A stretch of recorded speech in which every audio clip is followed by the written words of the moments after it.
Hey, hey Nova, how you doing? Can you hear me?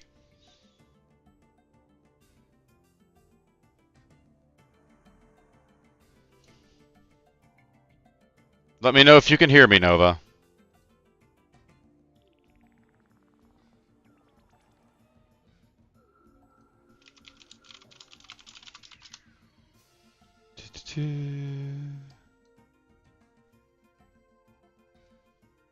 Ah, fantastic. Okay, I'm gonna try to get this as uh, distributed as I can.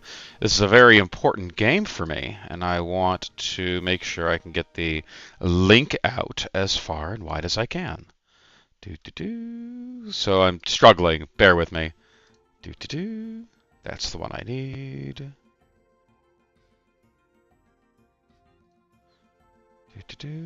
That's the one I need. Copy that. Nova, it has been too long. How have you been?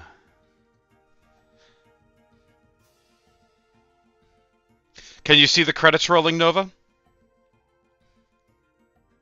I just want to make sure that everything is actually working.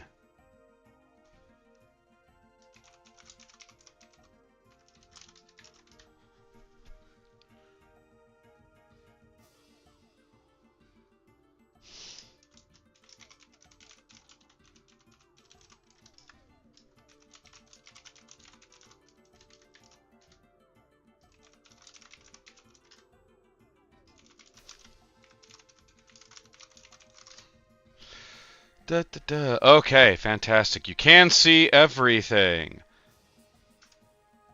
I have two viewers. That's good enough for me. I'm happy with two viewers. I'm not a gigantic YouTuber. I'm just having fun. All right, let's see if I can get this thing to behave itself. All right. So this appears to have. This is all obviously a very impromptu. Yeah, no kidding, Nova.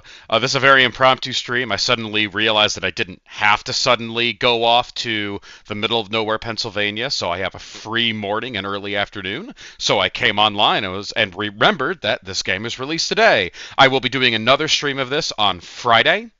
Just so you all are aware, it'll probably have more people, but I'm here to have fun. That's all I really care about. Yeah. Okay, so let's check out the setup and see what we got here. Graphics options. Okay. Interesting.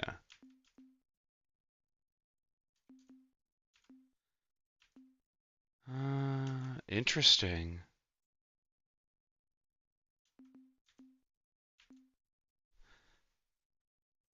Yeah, actually, it is really nice that I have a little more freedom, and I'm actually really glad that you're here. I don't really require anyone to come and join, but I'm glad that people are coming and join. Scan lines, but which one should I maybe try scan? I don't know what any of these things actually do. So, oh, that looks okay. All right, let's see what kind of music they give us, because this is it the yes, it's the original music. Yes. Okay. This is interesting because this appears to actually be a version of the Urquan Masters.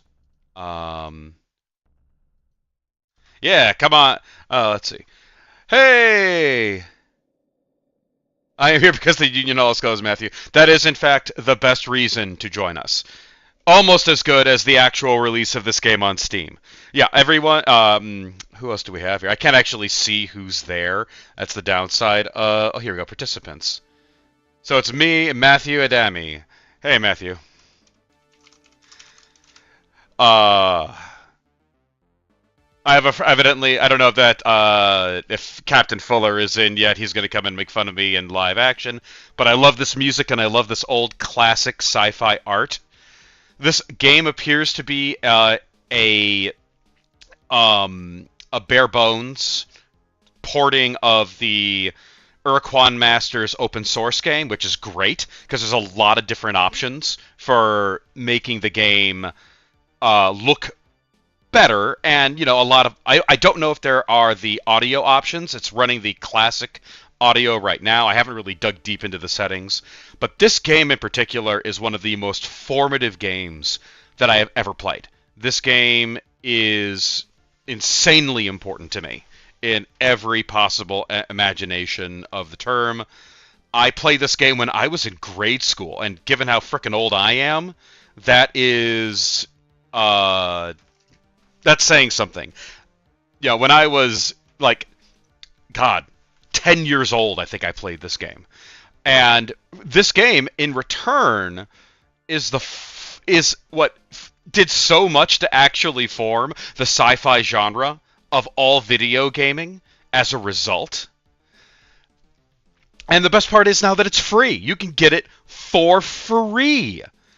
Think about that. And you know, it's such a beautiful thing, and I absolutely love it. And I could play this game every day. Obviously, this is an old pixel art game back in the the pulp sci-fi era. So back when ladies were hot, you had bubble helmets, skin-tight jumpsuits, and alien monsters that really kind of epitomize not only what it means to be alien, but also had a certain level of Star Trek-y goofiness. If anybody has ever watched, if anyone's ever took the time to play Mass Effect, the Nova Communism, no.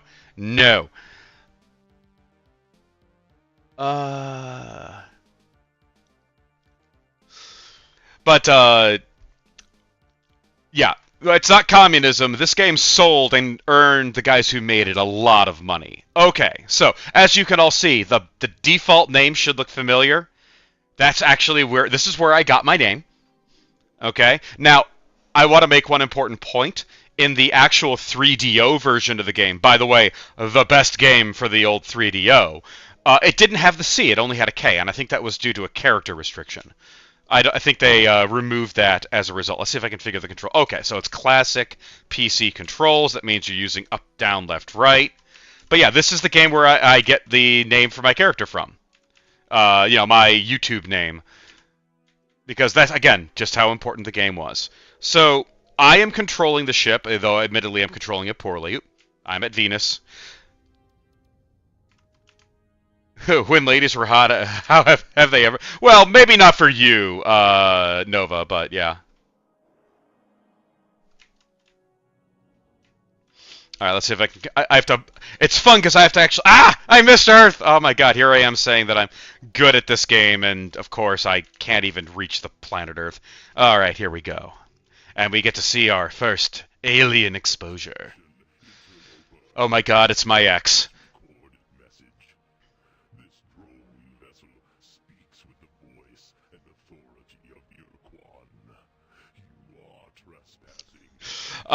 They weren't shot. They're actually... This game being released on Steam is the backdrop to Pistol Shrimp. Yeah.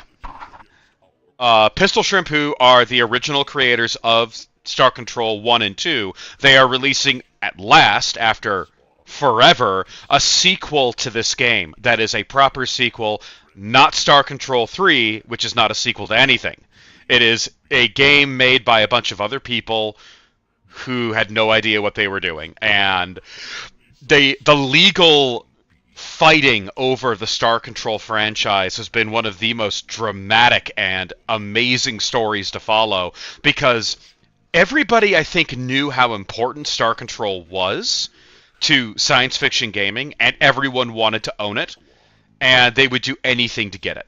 We're talking Accolade originally, we're talking Stardock, and because I have posted the link into the Pistol Shrimp forums, and because the Pistol Shrimp guys have buried the hatchet against Stardock, I will not go into my opinions of the matter too deeply.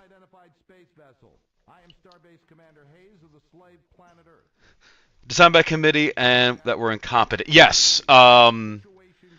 I mean, that's one way to put it, Matthew. I would actually go so far as to say it was made by a bunch of people who thought they could do better. and they thought that a good way in the earliest days of 3D animation, it would be more effective to, instead of diving into the 3D animation, do claymation puppets.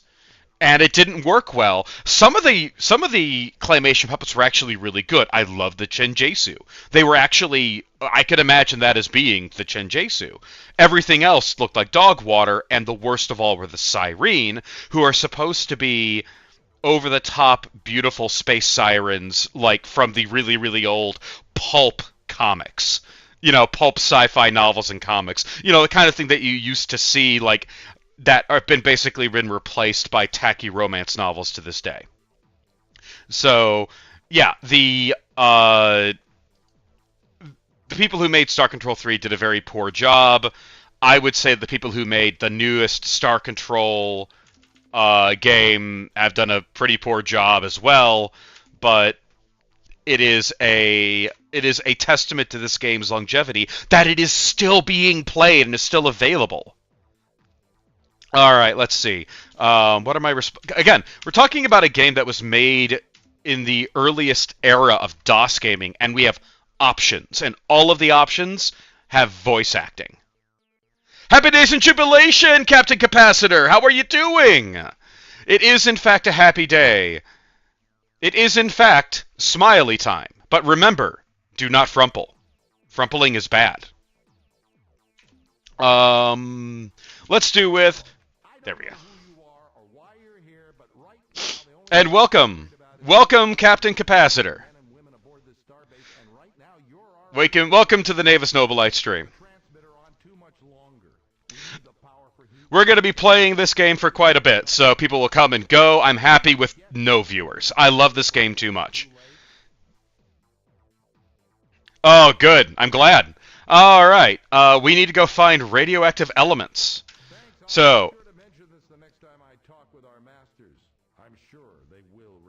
Okay, so we have to find radioactive elements. Now, thankfully, I know exactly where to go for radioactive elements.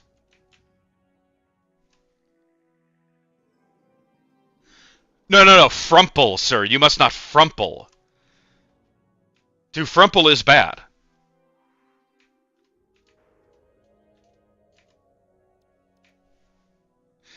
Nova, when we get to the ores, trust me, you'll understand. Now, that is another thing that Star Control 3 actually did really well. They got the ores perfectly.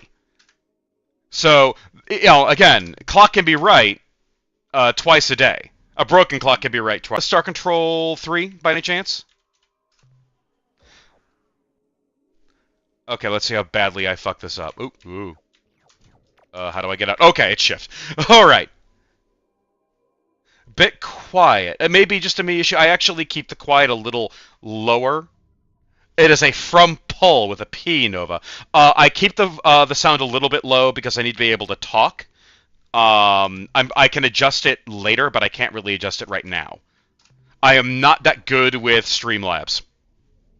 But let's go in and grab the good stuff without killing myself. Get that silver. Let's see how far I can go. How far can I go without... Whoa, shoot! Oh, that wasn't bad. That was bad. Oh, God. Okay, silver. Is this good stuff? Nope, that's sulfur. Oh, well. No, it's frumple. Frumple. One does not frumple. Yeah, Star Control 3. The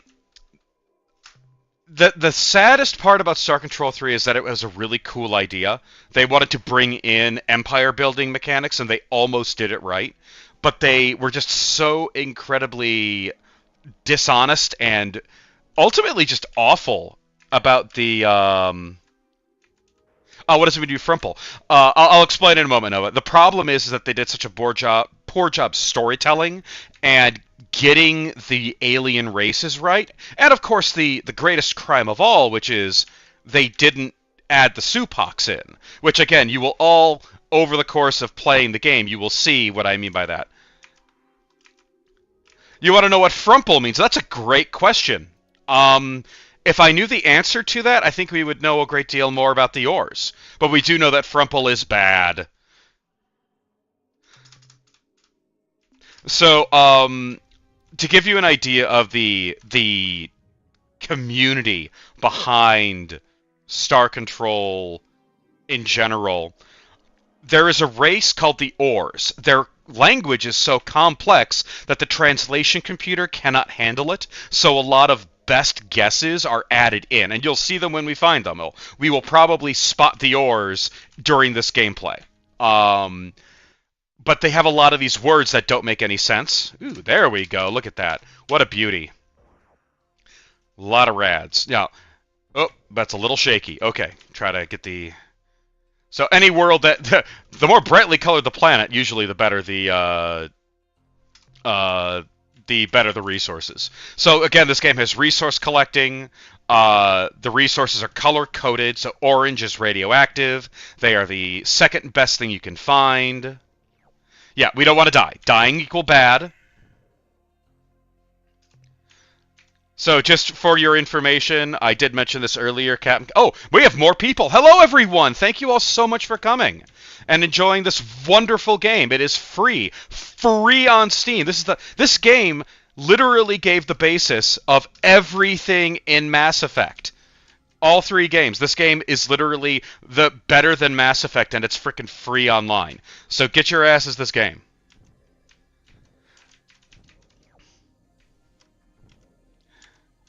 Nova, your intelligence scares me. People who make their own languages are a entirely separate breed of genius. I speak English and bad English, and that's it. And if you know the reference to that game, that movie, congratulations. You know how old I am. Oh, we lost 5 people. Okay, that's fine. Not important. As we slowly, gradually make our way across the Sol system.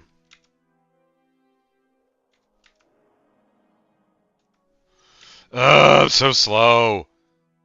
It's awful. So the graphics are basically lifted right out of the old DOS game. The audio prompts are pulled right from the 3DO game. Excuse me.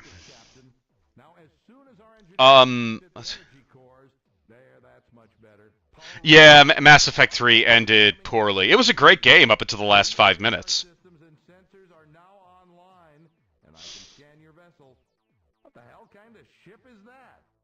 Just who are you, Captain? I am Captain Zelnick of the... See, again, this is where I get my name. Captain Zelnick of the Starship Vindicator. We are the survivors of the Star Control Science Research Team to the Vela Star System. Control science mission, huh? Oh, God. The nostalgia, by the way, is hitting hard. Hitting real hard. Forward front. And if there'd been any scientific mission to Vela, I would have heard about it. That's not true, Matthew. There's actually, to quote the Dinyari at the ending credits of this game, there actually is a gratuitous alien sex scene. You only get to hear it, and it's not nearly as raunchy as you would expect because it is a game made in the early 90s, but it's there and it's really funny. So... Matthew, you know so little. You need to play the game. Division of Star Control was directing some hush-hush operation near Anderson Space. Yeah. No, this game has everything. 100% everything. It's true. How do you explain that huge alien starship you're flying? And why are you here? Thanks, Matthew. Return to Earth to get the technological... I understand that there's maybe like a 10-second delay, so for what it's worth, I apologize to everyone. I'm following the chat as best I can. After the defeat, when it was still terrifying to look up and see the bloody glow of the pulsating slave shield overhead. So day and night we gazed up at the impenetrable wall as though... Let me know if you want to hear all of the text or if you want me to just get on with it, by the way. I'm happy to do either. I know this game by memory at this point. Forgotten what it means to be free, to hate our Urquan monsters. And now here you are, this is another really remarkable element of the game, because obviously Star Control 2, which is what this game originally was called, was predated by, predictably, Star Control 1. And there's a great deal of lore from Star Control 1 that has to be explained in Star Control 2.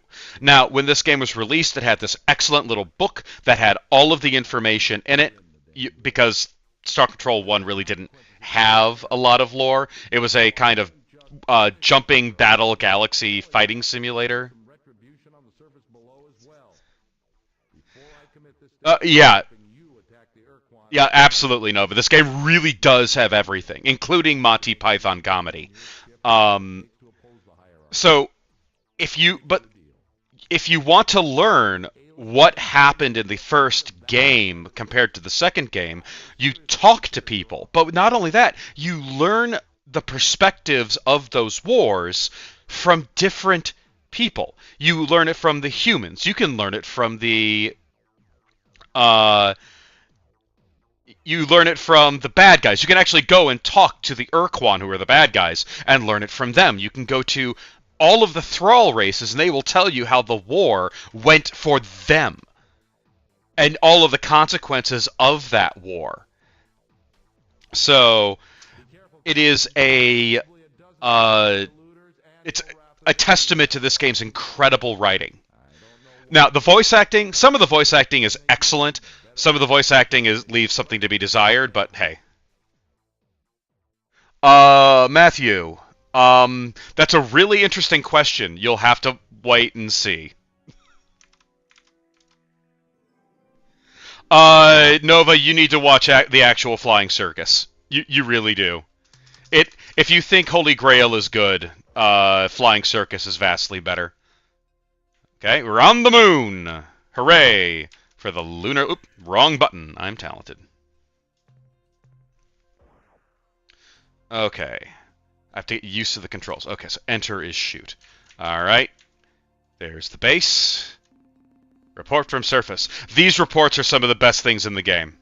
We've discovered an alien base and have explored its interior. The installation must have been abandoned many years ago, but great care has been taken to make it appear active. Life support systems are functioning, fusion generators are at full output, and robotic construction vehicles have been programmed to roam the lunar surface, bulldozing moon dust into random piles. In addition, we have found the installation's hyperwave locked in transmit mode. Ooh. Endlessly playing the same alien recording. Although we cannot translate the message, our Xenotech ensign Rigby believes the message is some kind of alert or mayday broadcast. Oh, of course Holy Grail is fantastic, but it's only a tiny piece of the humor of Monty Python. Because Monty Python, obviously the Holy Grail is a good... like a good zoom in or a good encapsulation, but the whole of Monty Python, I'm going to actually be smart and save, because the Ilrath Eluder that I'm about to fight is not Eluder. What the heck are the Ilrath ships called? Well, regardless, the Ilrath are a pain. I would say Life of Brian is good. I like it about the same amount as Holy Grail. I actually like the original Monty Python much better. Found the base. It was abandoned years ago. 6 viewers. Hello, everyone, and thank you all for joining me.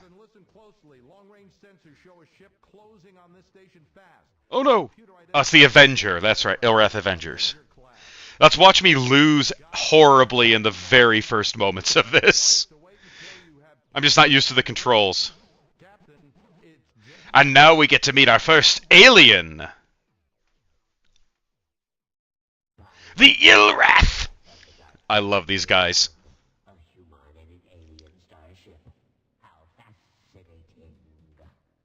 Yes, coffee is important.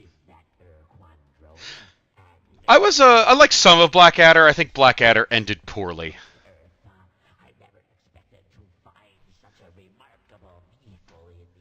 Hey, Matt.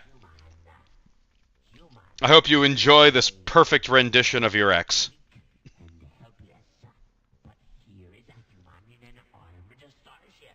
Who has joined us?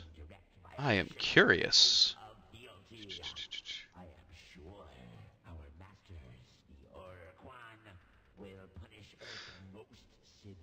It's so strange. It says I have 5... Refresh chat, maybe? Refresh. The Illwrath. It says I have 5 viewers, but I only see 3 people. Oh well. Hello everyone who has come to watch us. We have just met the Illwrath, and jeez, I love these guys so much.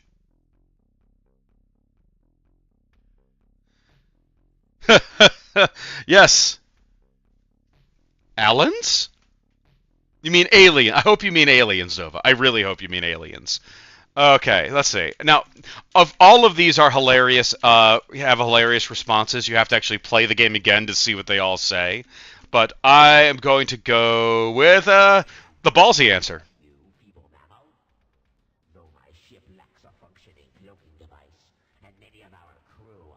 That's fair, Nova. And you do live in America, where you can call things anything you like, because freedom.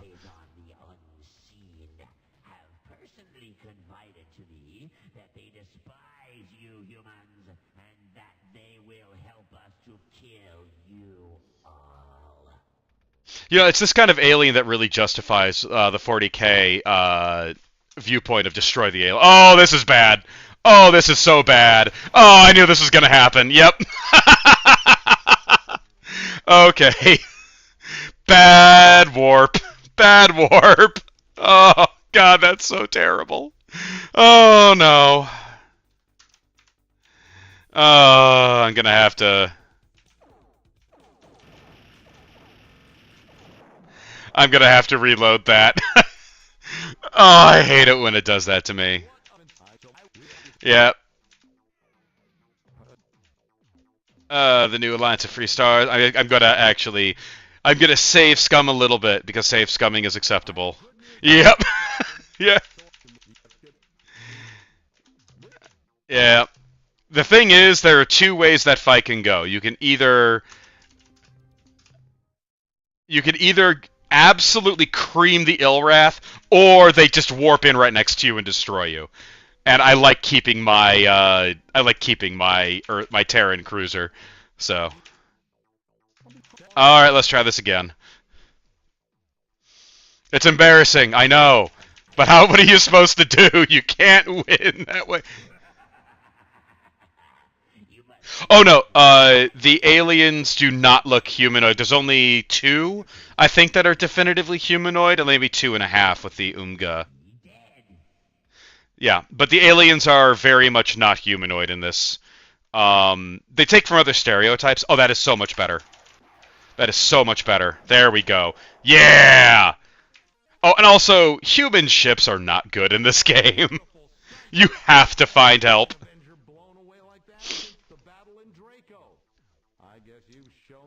But yeah, Nova, trust me, I think you're going to really like the aliens. They're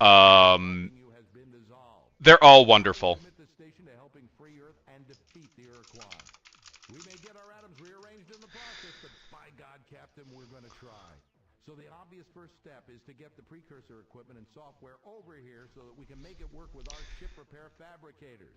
God, I love it. Kick some major alien butt! Yes, Captain. We'll do Humanity! Fuck yeah! By the way, Captain, I think we need a name for this new alliance we're going to forge. And since it was your idea, it's only fair that you get the honor of naming it. So, what will it be? I'll do the new Alliance of Free Stars. So be it. The new alliance of Free Stars. Very it, Nova. Very, very it.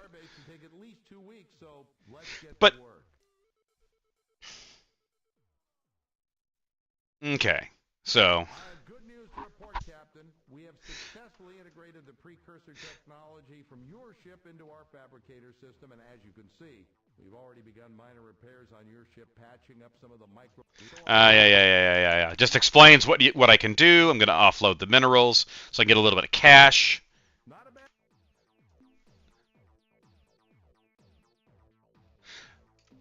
Why do they... You mean fire? The answer is as it turns out, ICBMs are longer than they are wide, and I think that's enough information right there, Matt. Okay. By the way, you can get all of the back background information that that you can find about the prior game, the alien races in that game. All of the story, at least from the human perspective, is right here. You can go through it all if you want to learn about the backstory. Remember, though, if you go and talk to other races, they may give you a different perspective. So I'm going to now go in and get my ship updated or upgraded because, oh god, I am in a bad situation. First things first, get some fuel. Not a lot of fuel. Okay, modules. This is something that I do a little bit differently. I don't know how everyone else does their initial startup in the game. I get a second resource shuttle, and then I make my ship a little bit faster. And I have not a lot of RUs left, but I can go to the shipyard and get enough crew to top me off. And now I do what I like to call the Zelnick method of rapid advancement. I'm going to Alpha Centauri, and I am going to the world's absolute worst planet, and hopefully not dying as I get all the best resources. Oh, I almost forgot. I have to go meet another alien. I gotta go meet the most brave and noble of all captains in the game.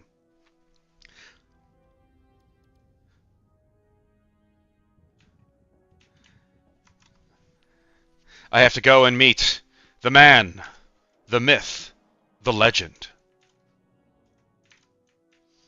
Without him, the mission truly would fail.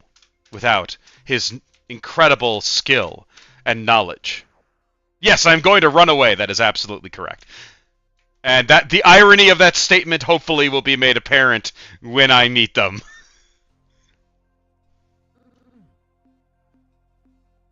Mayday from surface! We have come under fire from an alien vessel we found hiding on the surface of Pluto! Captain, they killed Kowalski, Fritz, Chin, O'Donnell, Luigi, and all three of the Lieberman triplets! We have returned fire, but our stunner can't penetrate the ship's hull armor! We are initiating emergency launch procedures! Attention, a big, mean, hostile alien vessel hovering overhead in an posture. This is Spotty, Captain Sowito. I know you are going to torture me, so let's just get this over with right now. The coordinates of my homeworld, Spottywa, are 241.6 by 368.7, and the ultra-secret Spotty Cipher, which is known only by me and several billion other Spotty, is Huffy, Muffy, Duffy. Remember that. Huffy, Muffy, Guffy. I was so startled when it approached my vessel in a threatening manner that my automated defense systems fired on it when it got too close. I hope nobody got hurt.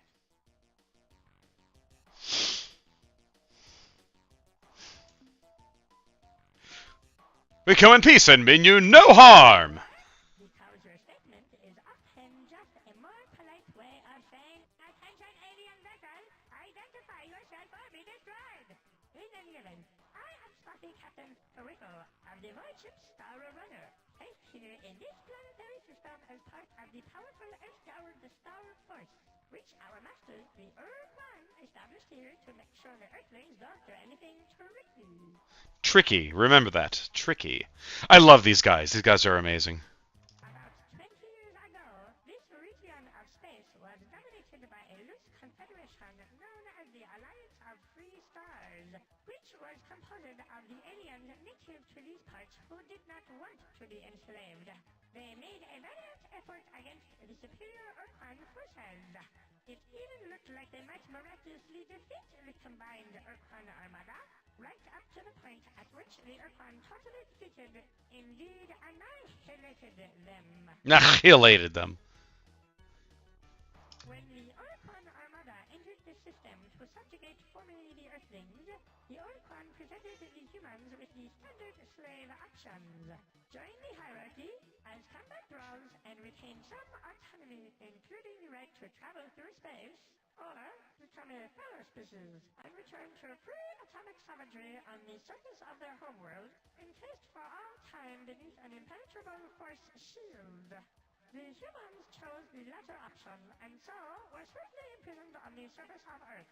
But the Earth One didn't trust them to obey the restrictions, so they chose a small group of hierarchy combat starships from the Illite and Spartan fleets to create the so-called Earth Guard and station them at a base on Earth's moon. Okay. Originally, we were stationed on Sorry, I'm trying to fiddle with Streamlabs, and I can never figure out how Streamlabs is meant to be set up. making a surprise attack. The Illite kept telling us that it was impossible since the Earthlings had no ships or weapons whatsoever. That made us feel a bit better, but when the Illrat left, Anyway. we grew fearful and decided to make a strategic redeployment to Mars. Later on, we decided it would be prudent to relocate to Ganymede, then later Saturn's moon, Titan, and finally here to Pluto. The Illrat contingent were supposed to be the toughest Ridgecrest. Toughest Ridgecrest. Rigid flipper, yes, the backbone of the Earth Guard force. But they departed the system en masse not long after the last Earthbound dreadnought vanished from this region of space. They claimed to have received a direct order from their gods of evil and darkness, who had grown dissatisfied with the Illrat's passivity and wanted them to kill, or at least torture someone soon. Personally, I believe they just got bored and went off to have some fun. Well, when they As you can see, there's a lot of dialogue in this game, 18 years ago, we asked them that very and they question, and I think they said something to the effect of real soon.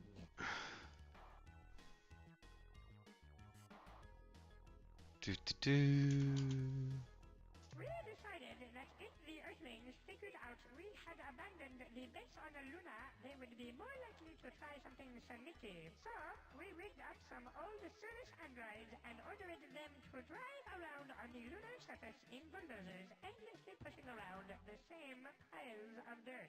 In addition, we connected the base's local radio transmitter to an audio Melnorme fun rum called Winky's Happy Night, hoping they would think we were still there. Over the past years, it became necessary to redeploy strategically some of our Earth-Guard forces to our homeworld in case of a sudden surprise attack by a vicious, unrelenting alien race which we Spotty call the Ultimate Evil. The Ultimate Evil. just a reminder. The Ultimate Evil. Just a reminder. Dozens, that is to say scores, and perhaps even hundreds of my brethren stride through the corridors of this specially modified, super-efficient, mass-destruction-oriented starship, which could lay siege to an entire planetary system should we choose to do so, which, fortunately for you, we have decided not to do today. And now I must subtile. I'm just gonna speed through this because I want to get on with the game. Oh, truth, in truth, I yet get you. Happy days!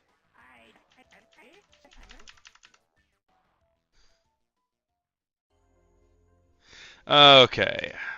Navigate. I lost a couple of crew in that moment, but I now have a new ship added to my fleet, the Spathy Eluder, which is actually one of the best ships in the game. You can get more of them later on, but yeah, the Spathy, their ships are so incredibly fast, and they're entirely designed to run away, which actually is a very effective strategy against a lot of enemies.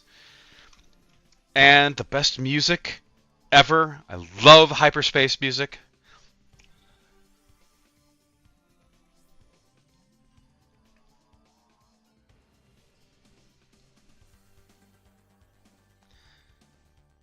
I can do that, Matthew. I have both the new and the old XCOM, and I do enjoy them a great deal.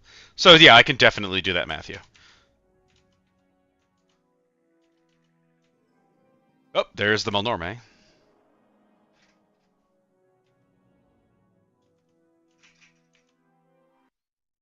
And here we go.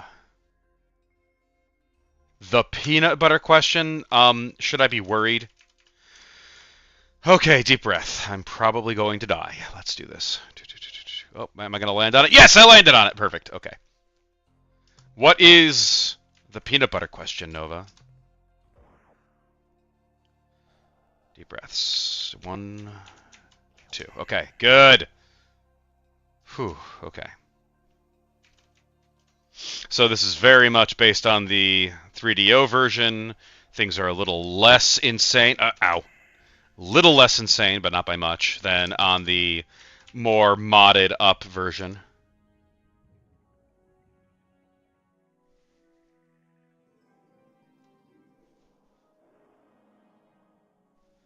That would actually be hilarious. I would love that. That sounds like a great time, Matt. Now, are you talking about the remade XCOM, or are we talking the original XCOM?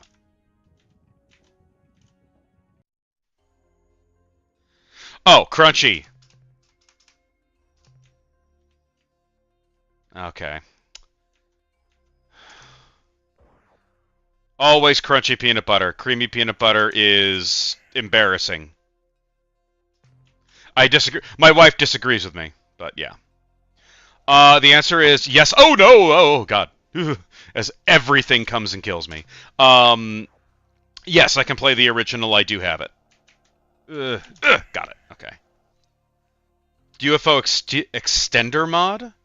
What is the UFO extender mod? I am intrigued and potentially horrified. Ah, damn it. Okay, but what does it do, Matthew? What does it? Tell me what it does.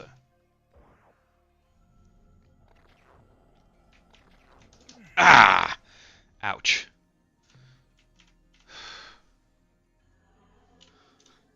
Yeah, past what? Oh, the peanut butter issue. At the very least, I passed. I have made an acceptable answer to the great peanut butter question of 2024. Okay. By the way, anybody who has played this game before, this is what I am doing the way that I have always done it since I was a little kid. I went to Alpha Centauri, where all the real resources are, and just grabbed all of these exotic materials to basically speed jump me into the game. It's a little bit cheap, but I don't really care. A grilled peanut butter and jelly sandwich. I don't know how I feel about that, Nova. No, I lost the crystals. Ah! It's so much money gone. Okay. I'll be okay. I got this. All right. Oh, that was so much money gone. Oh well, I'll be all right. I got the majority of what I need. Let's go back to Earth, dump it off, and actually make my ship worth flying.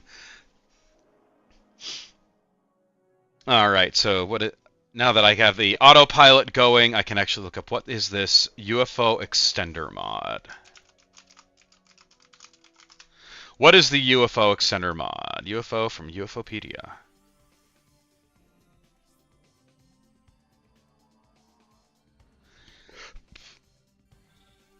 All right. Patches the program in memory. It does not modify the executable. The advantage is it doesn't change the file on disk. The disk will destroy the game install. But what does it do?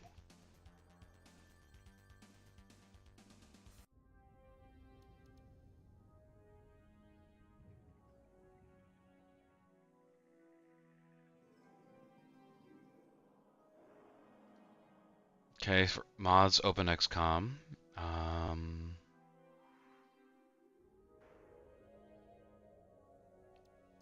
Not seeing any information about what it actually does. Lets you arrange your soldiers in order. Soldiers order in the lander. Shows you the weight usage. Okay, so you don't have to burden them. And a bunch of QL. Okay, cool.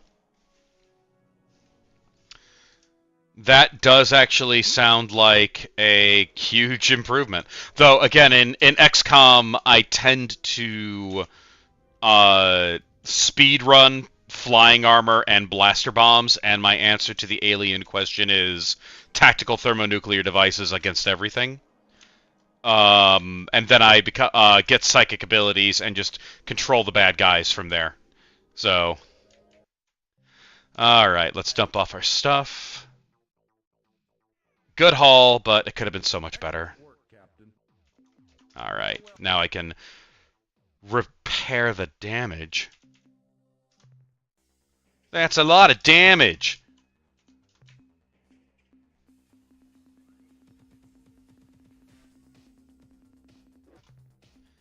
Okay.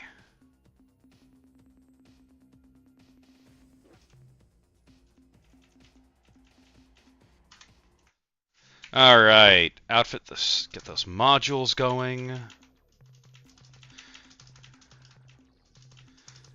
Make my ship actually fast enough to outrun anything in space. I need more fuel. And I need more storage. What do I got? 1,000 left? What is it? Tell me about the XCOM files, Matt. What does it do? Got a storage bay, got a second fuel tank, dynamo unit. I can't afford the crew pod. Okay. I just gotta be careful then. Game, save the game. My fuel.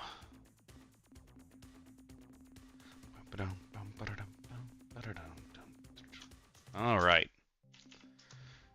So now I actually have the ability to move. I'm a lot more flexible, as you can see, and maneuverable. And I can actually evade things as opposed to crashing into them without any concern. No new information from the commander.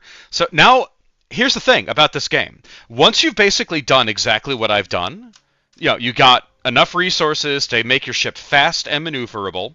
Nothing in space can catch you, which is really important in the early part of the game. You have this entire map to play with.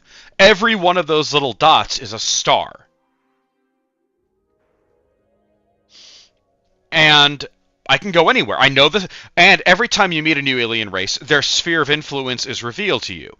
So you can go anywhere in this area and begin looking for artifacts, looking for resources, looking for aliens. Did I ever play XCOM Apocalypse? Isn't that like XCOM, the third XCOM game? But yeah, XCOM Files does sound like fun, and I may actually get that because it sounds like a great time. I'm going to, if I remember correctly, Zeta Sextanus is the first of the Rainbow Worlds. I'm going to start collecting Rainbow Worlds because I need the resources and I need the benefits from them. So obviously I'm not playing a blind run. I have played this game many, many times.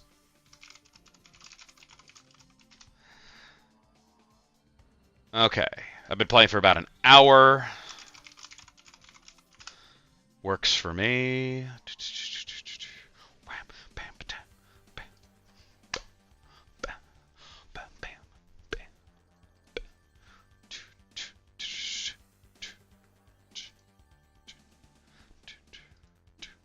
God, I love this music.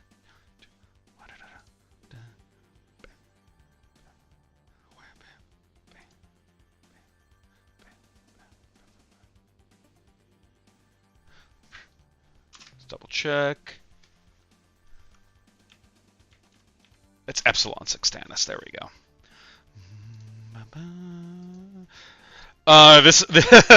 No, but this actually, this was actually introduced before the Rainbow was adopted by the gay community. So, I mean, if you want to view it that way, fine. They can be that. But that's not really the relevance of it. The relevance of the Rainbow Worlds is actually very important to the nature of the game.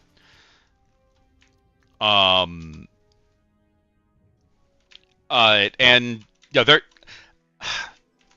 I'm not really interested in talking about the any sort of political element of it. I'm mostly here just to have fun.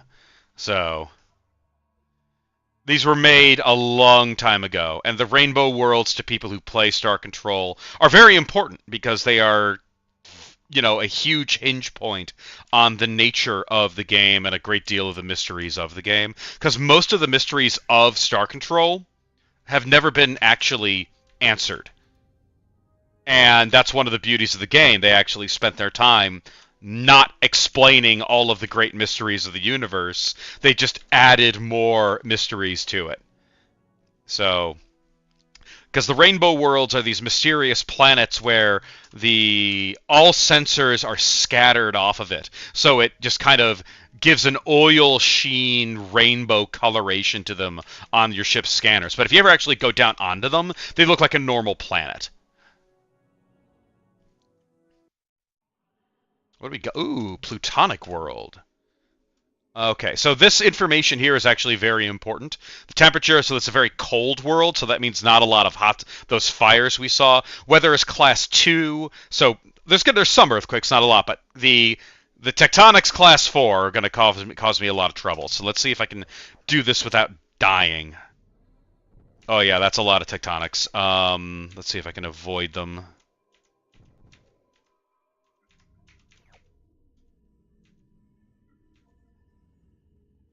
I think I got all the... Ow, dang it. I do not want to die. Ooh, whoa. Okay. Just got to navigate these earthquakes. Because, unfortunately, in the future, we don't have seatbelts, so shaking the ship will kill my crew. Okay, there we go. Got a haul of radioactives. It's okay, man. Not something I want to talk about on this stream. This is Star Control.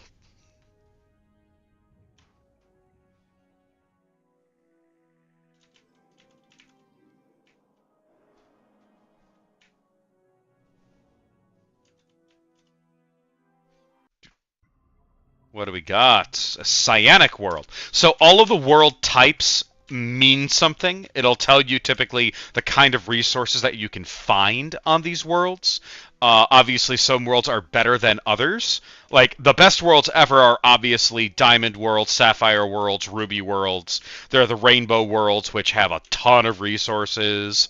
Radioactive Worlds are great. Carbide Worlds, which are the most evil ones because they look like radioactive worlds. So we fly around and collect as much resources as we can. Now, also those rings that you see in the planet's orbit, those mean something too. It's the heat of the world. The green ones are the Goldilocks zone, so you can find alien life there very regularly, which is really important because data on alien life is a currency in this game. Okay, what are you? You're a radioactive world. That's great. And there are biologicals here. So, okay, so we're going to go on there, and we are going to bring democracy to these aliens. Okay. It is a little shaky. Let's grab some resources. We can grab those.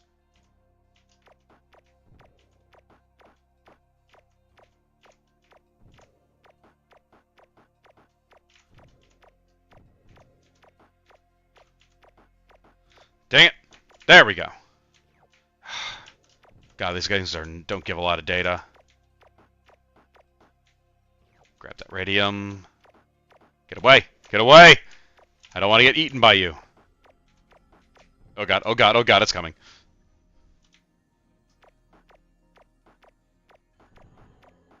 Dang it.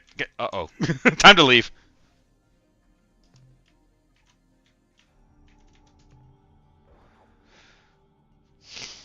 So, in order to get new technology, you have to trade for it in this game. And the currency that is acceptable is biological data on alien life, which is what I'm collecting now. Because evidently, we have to go onto an alien world and put aliens into stasis and then sell them on the galactic. Oh god, oh god, oh god. Ow. Frickin' yeah. But in the beginning of the game, this is a very tedious process. It gets much easier later on. Come on. Oh, ooh. Oh, dear. Get that radium. Ugh. Ow! Ugh, I hate that. Come here. Okay. Francium, and there we go.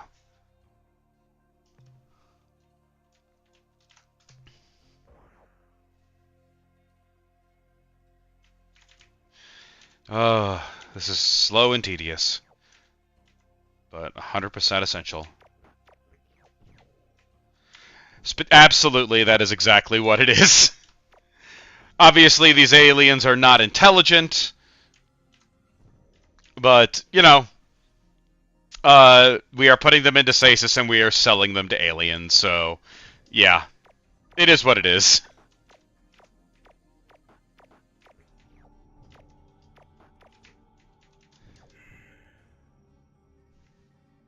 Alright, that planet is spent. Nothing quite like driving a species to extinction in the name of profit.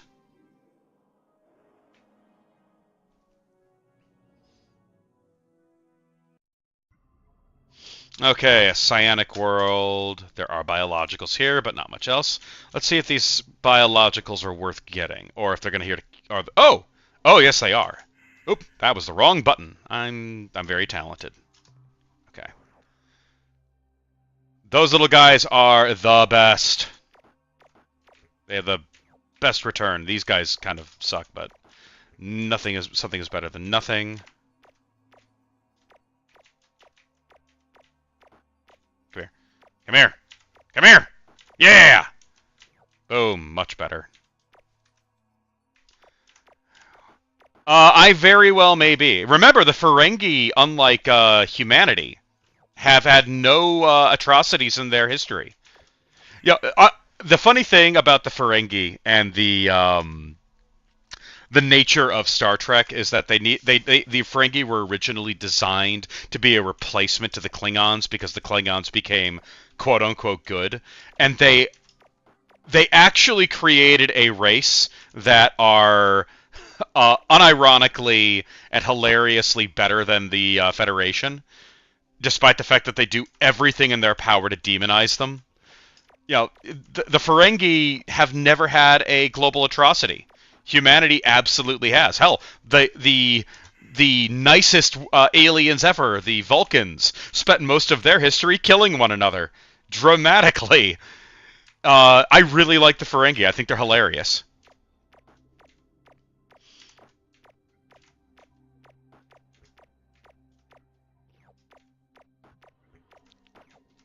And Quark is unironically the best character in Deep Space Nine, closely followed by Odo. Actually, I take that back. Gul Dukat. Gul Dukat is definitely the best character. But you know, before he went insane. Remember, Gul Dukat did nothing wrong.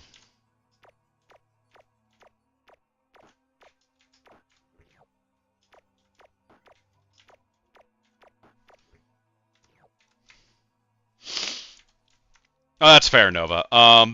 So in every Star Trek series, there was a quote-unquote bad guy. Originally in the original series, the original bad guy were the Klingons. They were meant to be Garrett. Oh yeah, any Cardassian is always a great character. Captain Capacitor. So you are a man of culture. Just plain simple, Garrick. But every Star Trek, there is a bad guy race. Originally, it was the Klingons, which were meant to represent the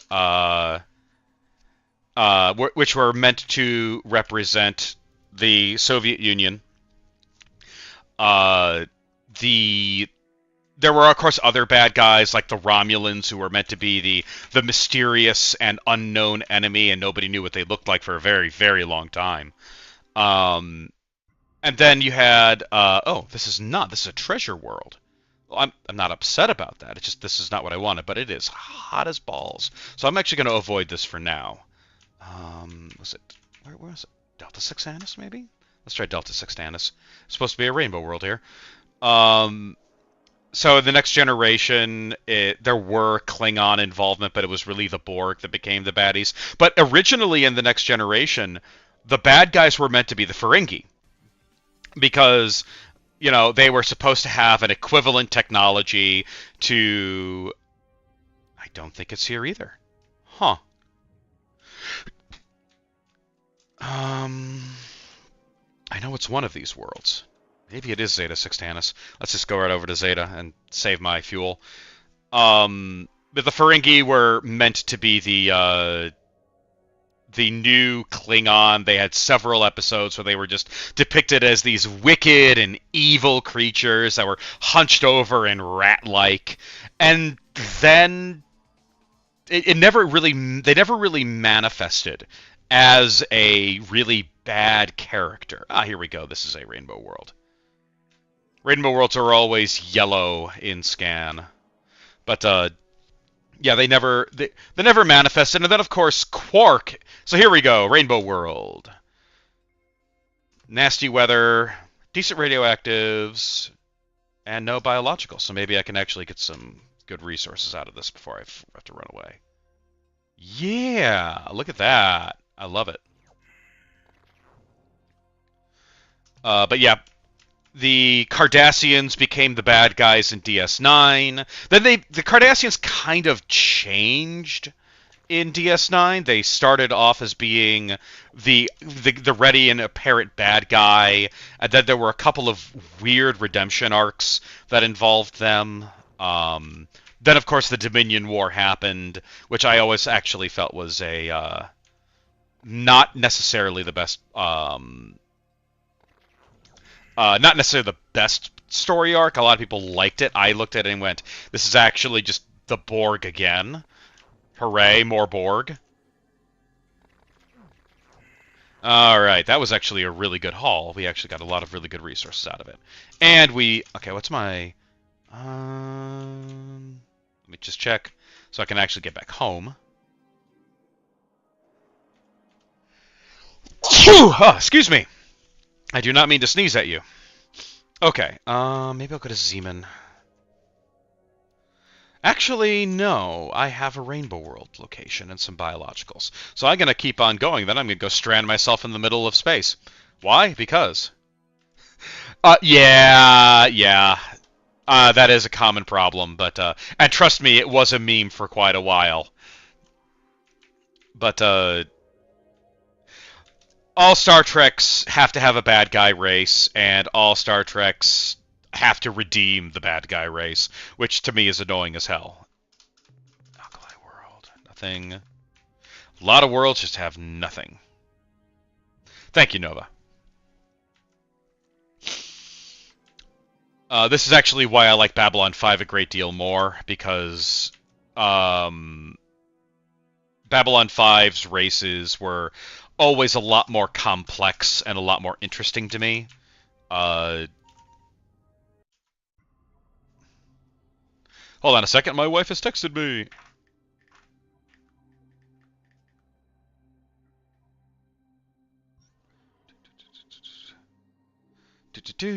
Okay. And I got a text from a good buddy of mine that I'm going to be able to go and do some shooting. Doing some target shooting with him. That's going to be great. Good times. Alright. Let's go and continue to loot the galaxy. We need money. We need lots and lots of delicious money. This system has nothing.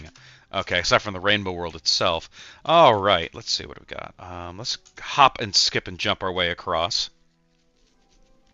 Hopefully avoiding any unwanted...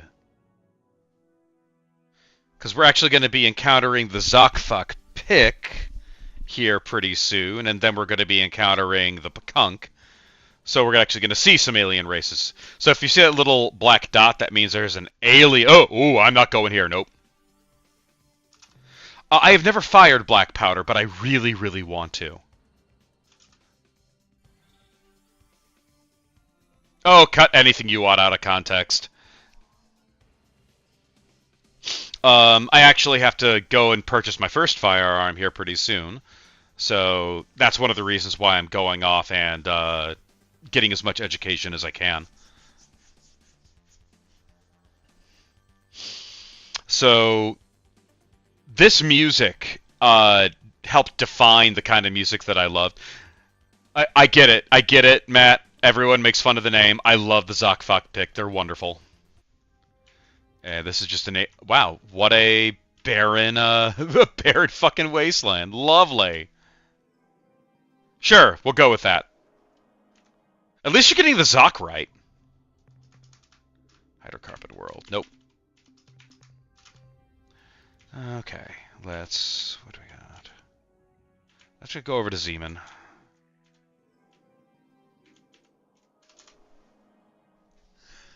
Yep.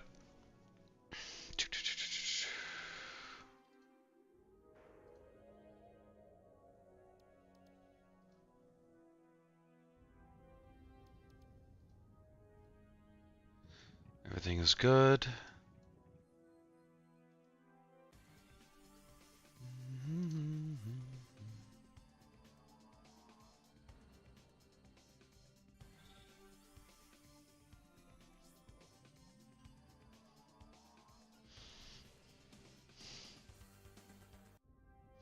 I wish there was a way to turn off the schedule stream area on Streamlabs. What a pain. Okay.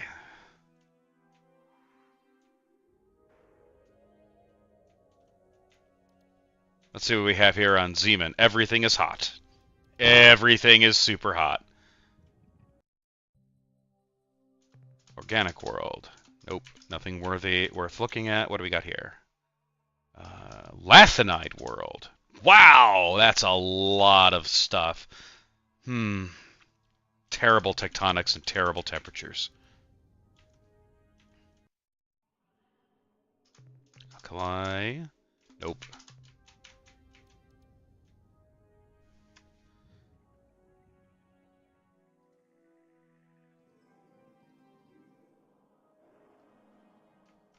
Yes, I am traveling to...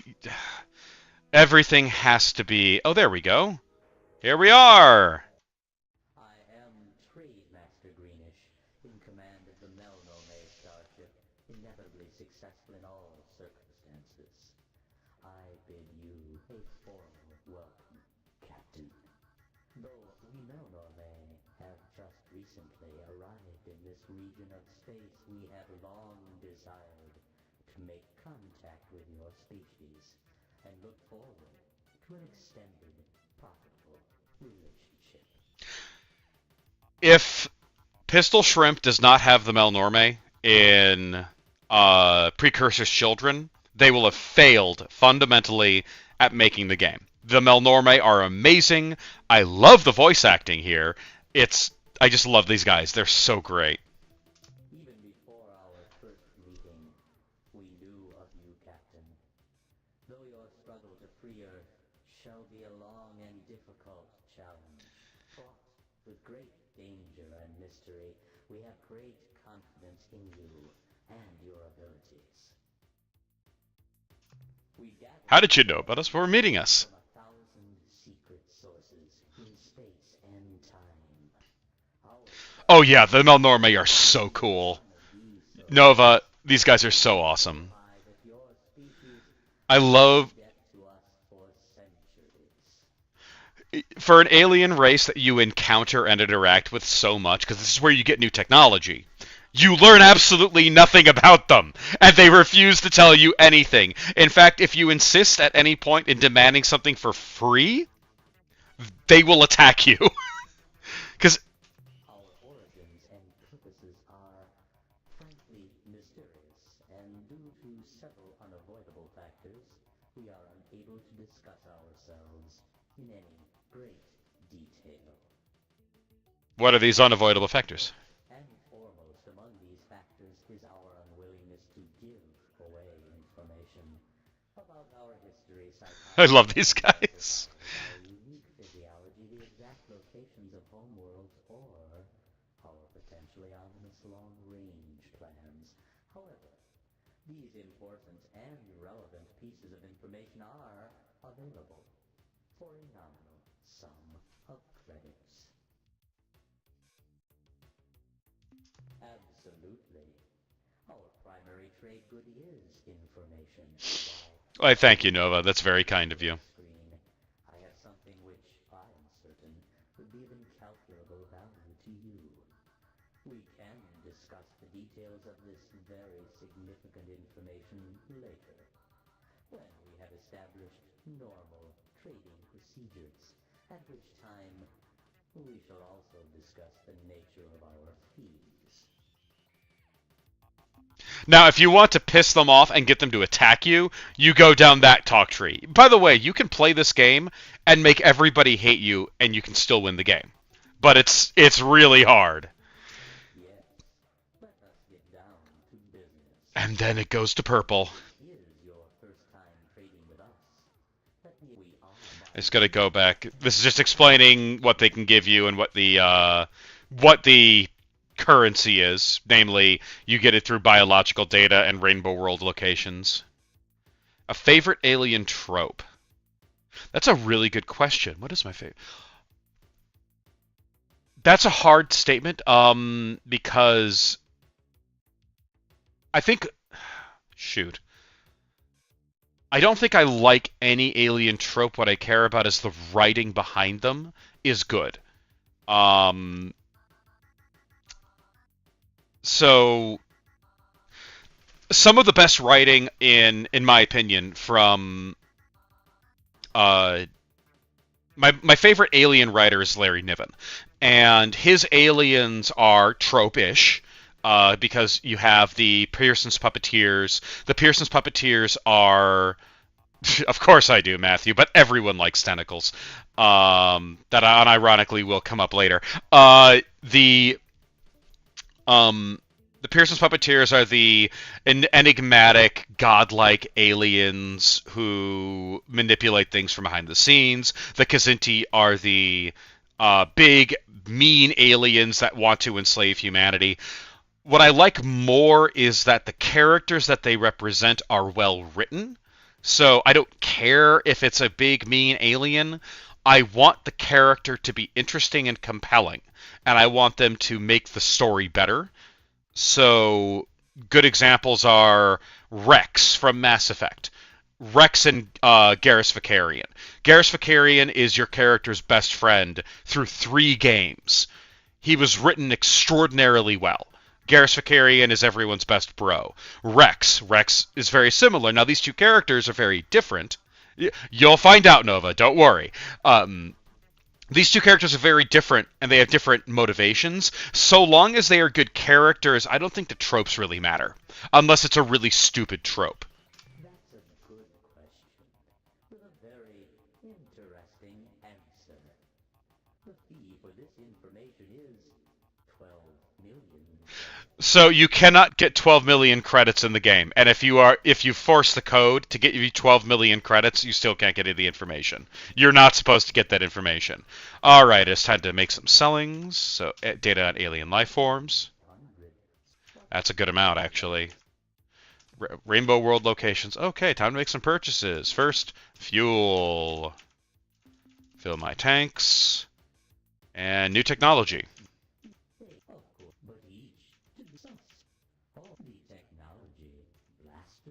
Okay, so weapons for the main ship.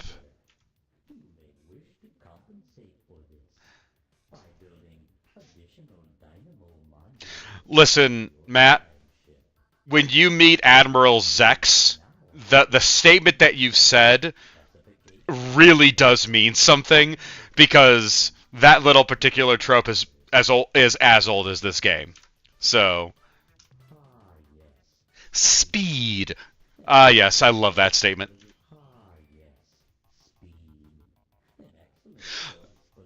Oh, it's an alien. The mouths don't have to... And also remember how old this game is.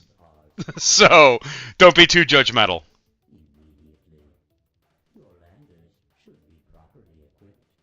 Nova, you're just gonna have to wait until you meet Admiral Zex. Captain Capacitor knows what I mean. Captain? Am I not wrong?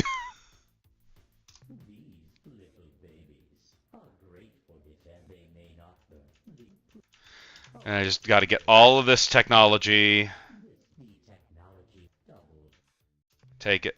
Okay, so I'm done for now. I can also buy background information and knowledge of alien races, but I really don't need that stuff. But it is fun when you've gotten everything and a ton of extra points.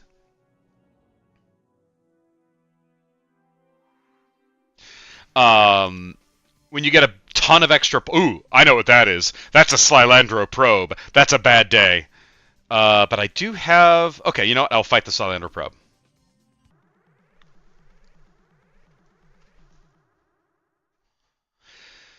Here we go! I love these guys. I love all the aliens in this game. There are aliens that you can insult. And in fact, insulting aliens is very important for a number of elements of the game. Hey, what's up, Zach? How you doing? Record data. Contact alien species. Priority override. New behavior dictated. Must break target into component materials. Well, I'm about to get probed. Okay, Fwiffo, I believe in you. Okay, here we go. Yep. Yes, and that sound effect is exactly what you think it is. The backward utilized tracking torpedo. It's the only way to fucking kill these things in the early game. Oh no, oh no. Ooh. Yeah, big day, absolutely. And I'm doing great. I got really lucky that I got freed up for today. I do have to go in about hour and a half, because I do have to make a long drive up to central Pennsylvania. But I am free in the morning, so when the game was released, I was like, hey, what a great opportunity. Now, this game is incredibly important to me, so I want to share it. I want everyone to get it. I want everyone to play it. It's a huge game with so much stuff to explore. Come on, die! Jeez. Also, this is multiplayer. This battle mode is multiplayer.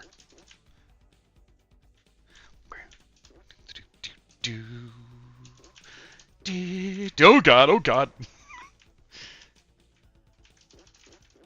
There's something to be said about the beauty of pixel art.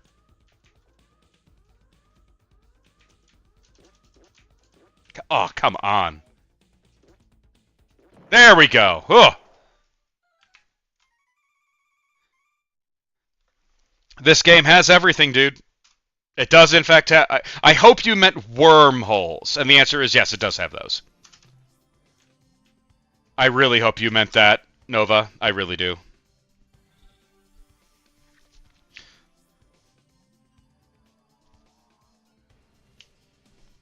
I got lucky. That's all I can say.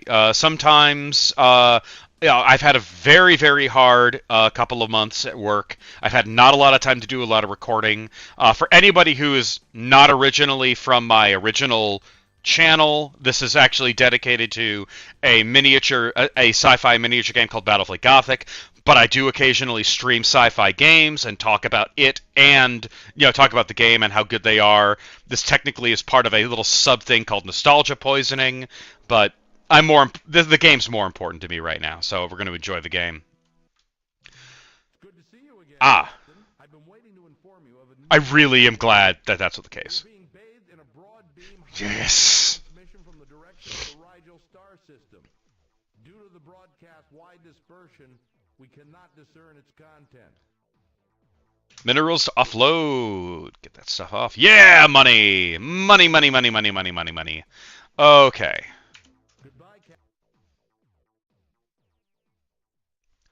Okay, outfit starship. Top off the fuel. Module. Get myself another lander, because I'm going to need that for a bit. And now, critically, a new crew pod. Shipyard.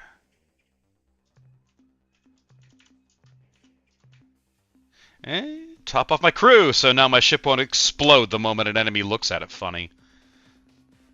So, over the course of the game, you will get notifications that things are happening in space that will help either kind of push you towards events.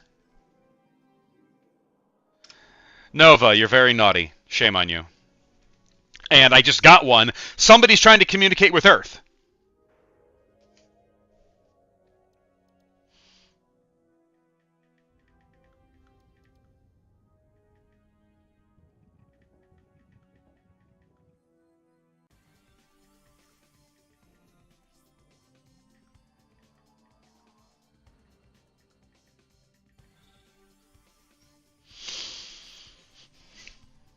So, Zach, are you from the Pistol Shrimp group, or are you from the Navis Nobilite group?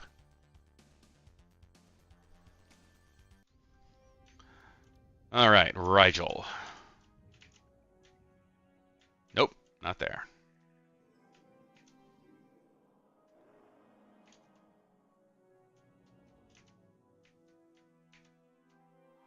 Nope, not there.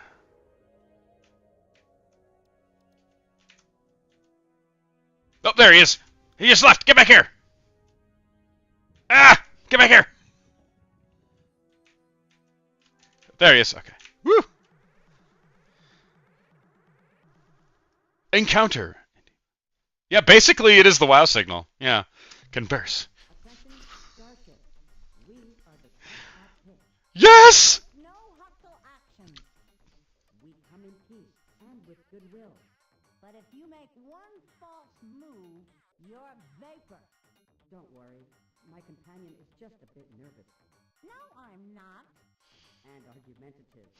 No, I'm not. We are a scout vessel dispatched from our home world. We have traveled far through hostile, uncharted space to find you. We hail from the green dwarf star at coordinates Zerfar Gernep.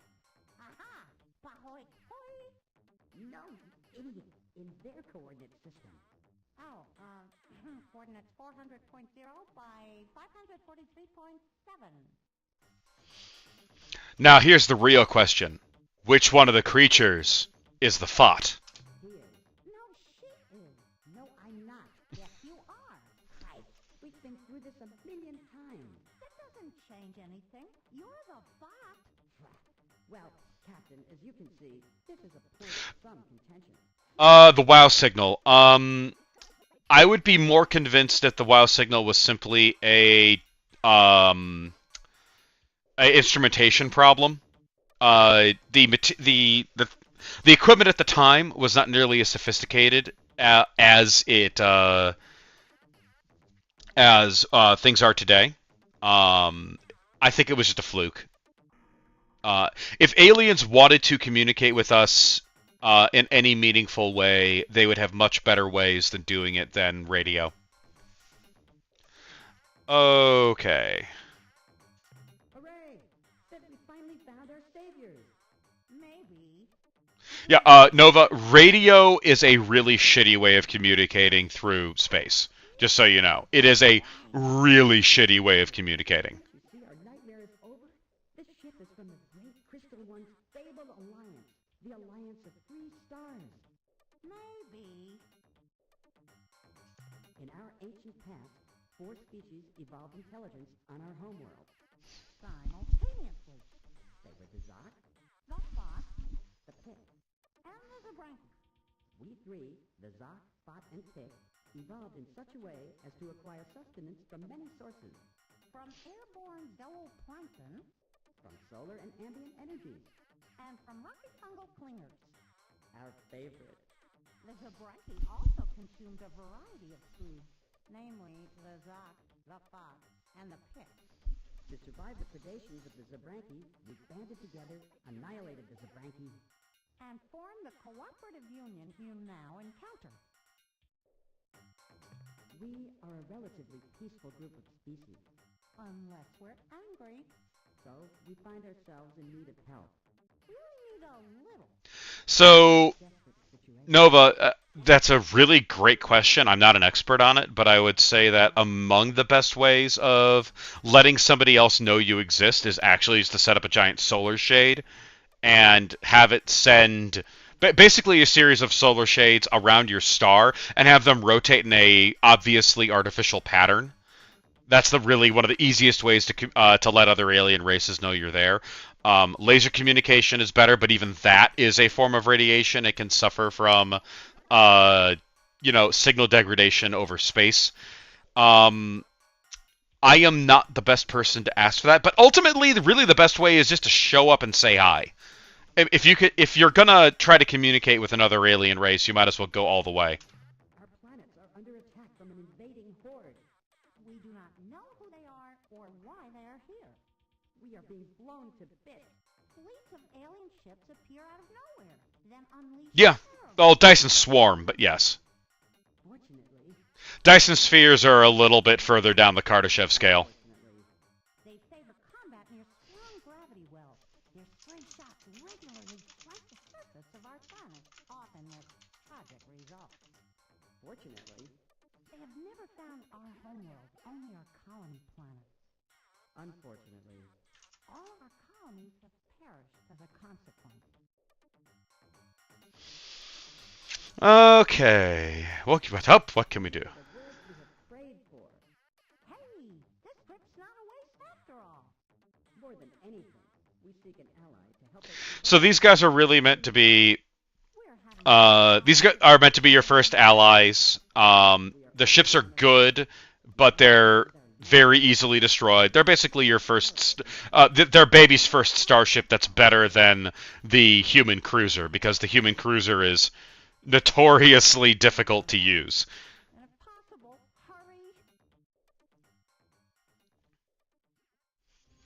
hurry. Okay, so now we go to the Zokfak pit.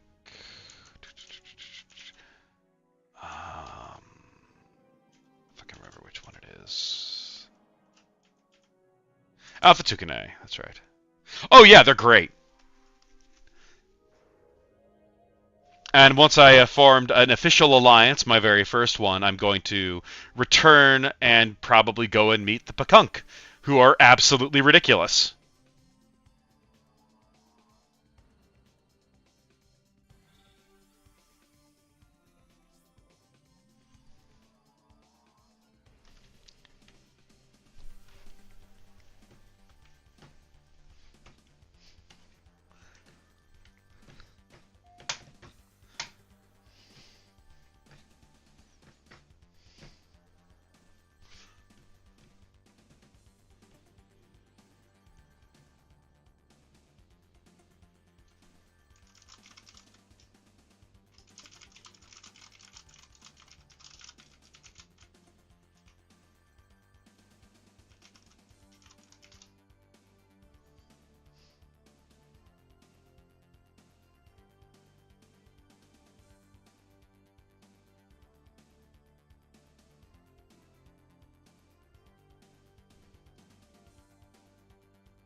Sorry, I'm just grooving to the music, guys.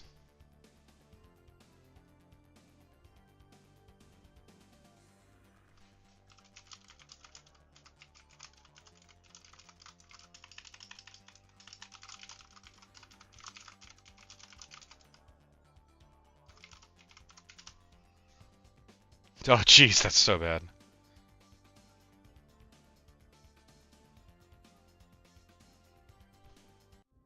Okay, here we go.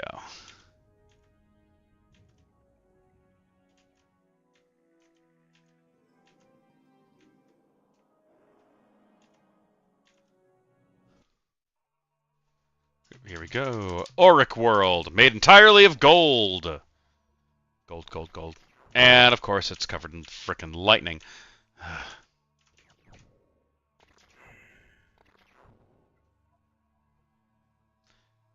Hey, Peter. There should be game audio. It's just I just quieted it down to allow for more, for more conversation. And I'm still trying to figure out Streamlabs as a whole.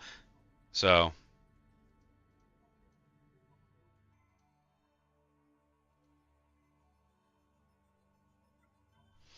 Pluto would be a good place for such a thing.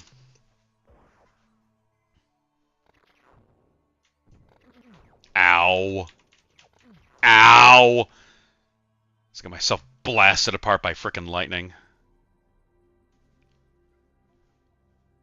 Give me 1 second.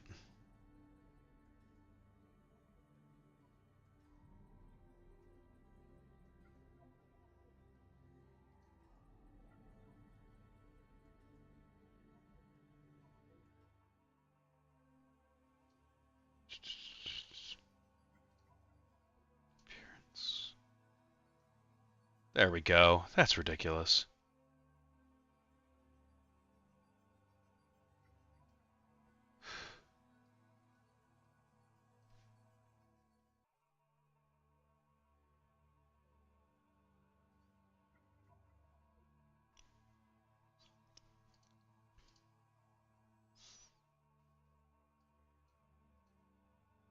There we go. Jeez. Huh, that's very unusual. Well, thank you. Thanks, Peter. I'm going to try to see if I can fix that. Give me a moment.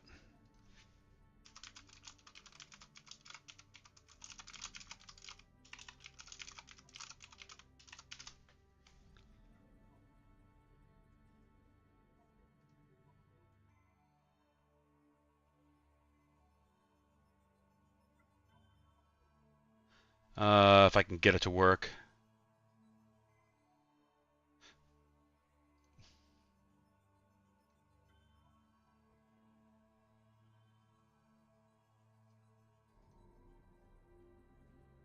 My apologies, everyone. I'm trying to get this to work appropriately.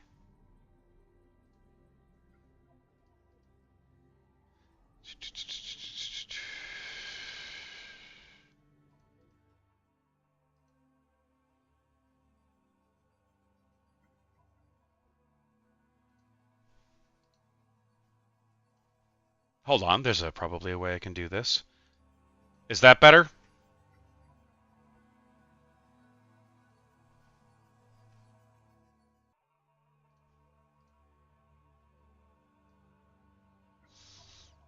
Can you guys hear a little bit better?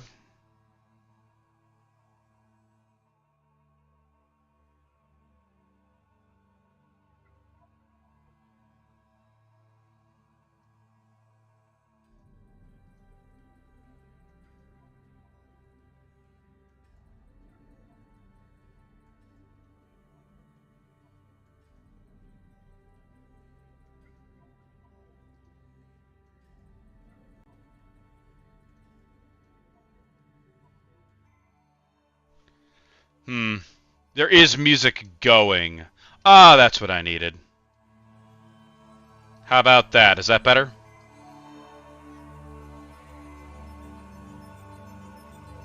How's that, Peter? Are we getting audio?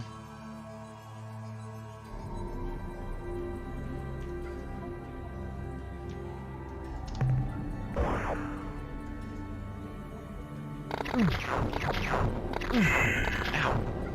Jeez, that hurts. Ah, okay. Hey, Jonathan, how you doing? You have to forgive me. Me and Streamlabs don't get along, but it is the best tool for the job. Oh, do you want me to reduce my voice level, maybe? Yeah, make it a little less piercing. Obviously, I want people to be able to hear me.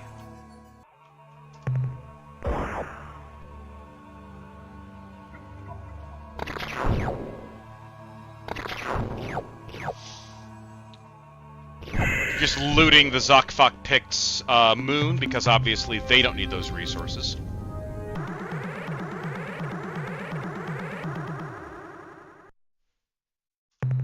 Ah, it is the alien from the Kenjessu's Alliance. Just look at those weapon pods on his ship. We hope that during this visit, we can make clear to your species the benefits of a mutual assistance pact. But we're also armed to the teeth, so don't try stealing our atmosphere or anything sneaky like that. Okay. Travel to seek an alliance between our peoples. Wonderful. We accept. Hooray!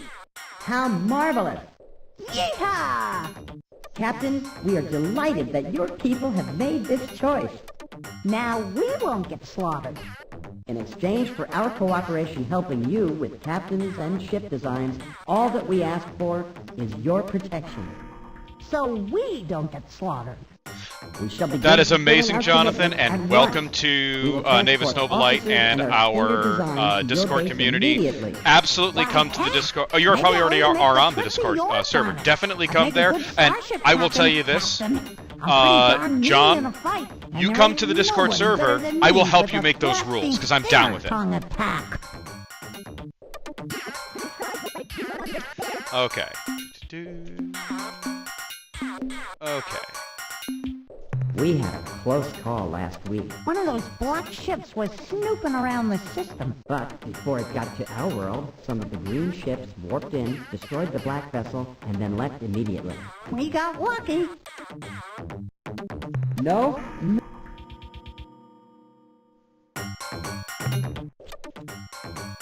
Okay, so again, The Stinger is the peak of our technological prowess. It's totally awesome!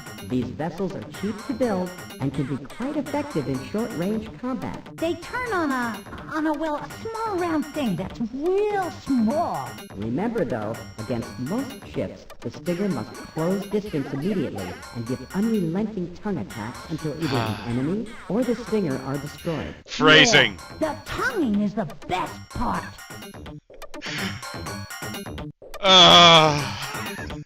I hope these horrible, horrible jokes continue on into the next game. I understand, John. But yeah, you come to the Discord server. I will help you make those rules. I would love to play Star Control races in BFG. That would be amazing and funny. It'd be a nice... and it would just be fun. I like the idea. Nope, not a word. I love that. Okay. So, since you're coming in a little later, Jonathan, this game has just been released on Steam by Pistol Shrimp, who are the original creators of Goodbye, Captain. Star Control 1 and See 2. ya. They are working on... Yes, Peppy and Fred are terrible punsters. I like to call them invertebrate punsters because they're spineless. But, if that's a joke, it's not meant to be offensive. A lot of this game, there are elements of this game that really need to be in the next game, in Precursor's Children. And I think that Paul and Fred, because Paul retired. Peppy need to show an unusual level of fearlessness in making the game. And I'll go into more details later, but I need all of the alien races to be just as hilarious and over the top and silly as they were. From what I am aware of, yes, I believe it is Freestar. So I think that actually may be... that's a good question, actually, John. I think it is. Because I know that the next game is simply called Children of the Precursors. There's no free stars involved. I did actually ask, what about Star Control 1? And evidently, Star Control 1 is... the code is lost. So... that's interesting. I can't imagine that Star Control 1 was actually lost in that manner. That's kind of sad.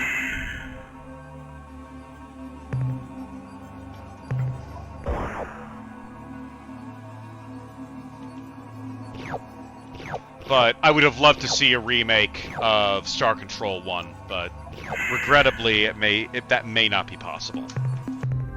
Okay, so I have found the Zokfak Pick. I have met the Spathy. I have now an alliance. I love it too. Well, okay. Yeah, it is. This is now the free stars are coming out. Okay, wait. Really? Okay, that is new, Peter. Thank you for that information. I have a lot of high hopes for Children of Infinity. Sorry, I thought it was Children of the Precursors. Still, Children of Infinity. Still plenty pretentious. But you know what time it is now, everybody. It's time for Frumple.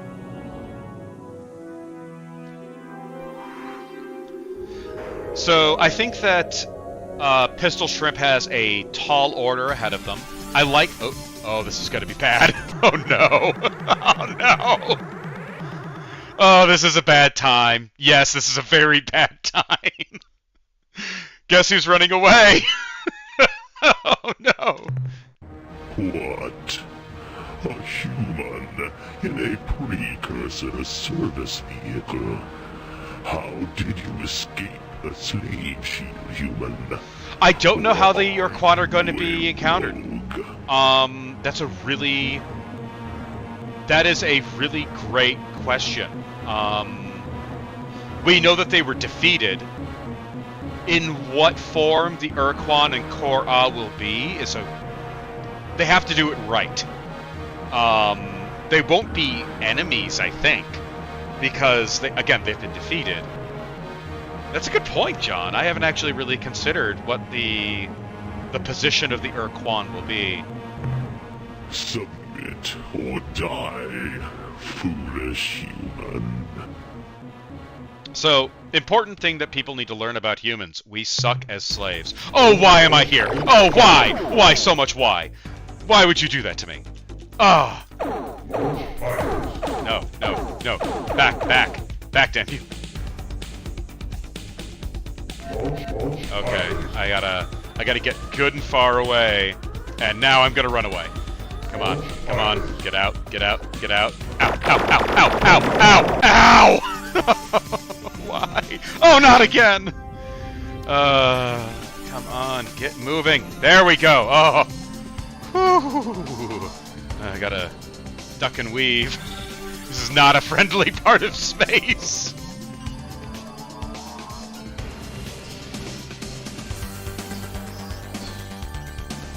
Yes, asteroids definitely ruined the best laid plans. Actually, Peter, planets. Planets ruin the best laid plans. You could be flying through space at high velocity and suddenly... bonk. And you lose a quarter of your crew. But now I need to go and find something a little bit more effective than... I need something a little more punchy than the Zokfak pick. So we're gonna go and get Frumple.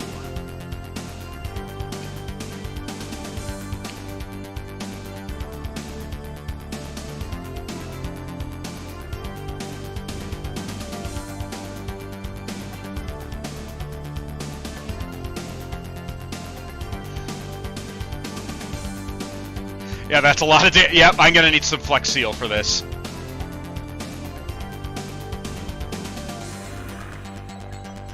But it is a good representation of just how bad it can be if you end up on the wrong side of the enemy.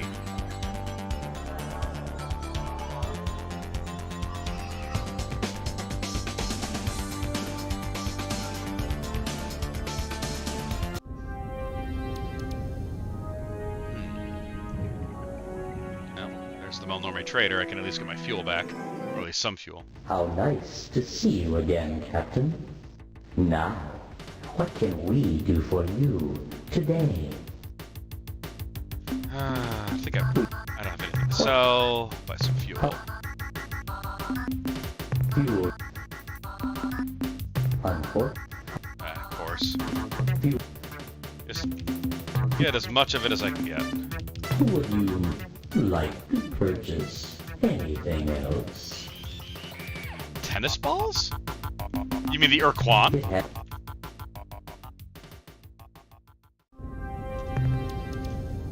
I don't know if that's the case, but to me they just look like a standard issue evil alien empire ship done in pixel art.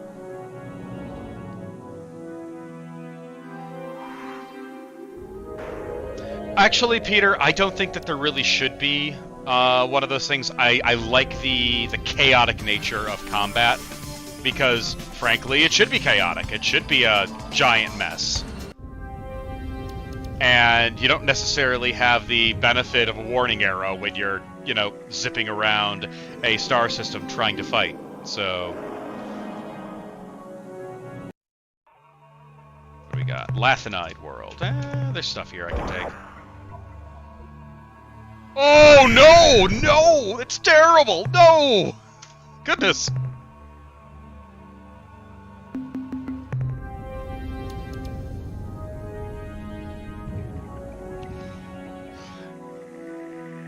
So to Jonathan's point about how they would depict the Urquan, that is actually a really interesting point because the Urquan have such a long history, not only in the game. God, tectonics in the system are awful. They were always depicted as this ancient, horrible nightmare of a monster that we have to fight against at all costs because they were irrevocably evil. Now, they were given an explanation of that evil in this game, which can be a good thing. It can also be a bad thing. But they actually handled it really well. The true nature of the Urquan war machine and the core xenophobia was really, really well done. But how do you turn that into a good game in... God, everything in the system is awful. How do you turn that instead into a interesting race, but they have lost? Are they going to become allies of the new Alliance of Free Stars? Are they going to be hostile entities that are still convinced of their superiority? Will you have to fight them still, like little pockets of Urquan Korra? Yeah, buddy. This is a system message from ship's computer translation subsystem. Incoming message. I think Fred and Pebby have Translation includes many lingual anomalies. Overall will have a good accuracy way of of doing it. translation I have is confidence. unknown. Hello, Extremely! I hope you like to play. Some campers are not so good for games. Is it time for playing yet?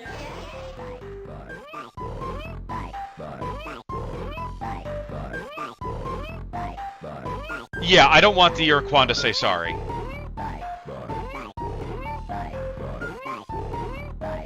Nova, the answer to that is no, they are not. We don't know what the Ors are. Who are you? Yeah, You are not Ors. I am We confident are that Paul Ors. has a plan, and I think his plan Ors hopefully will are be a good happy one. He has people demonstrated he energy can from write the very well. outside. Inside is good. So much good that ores will always germinate.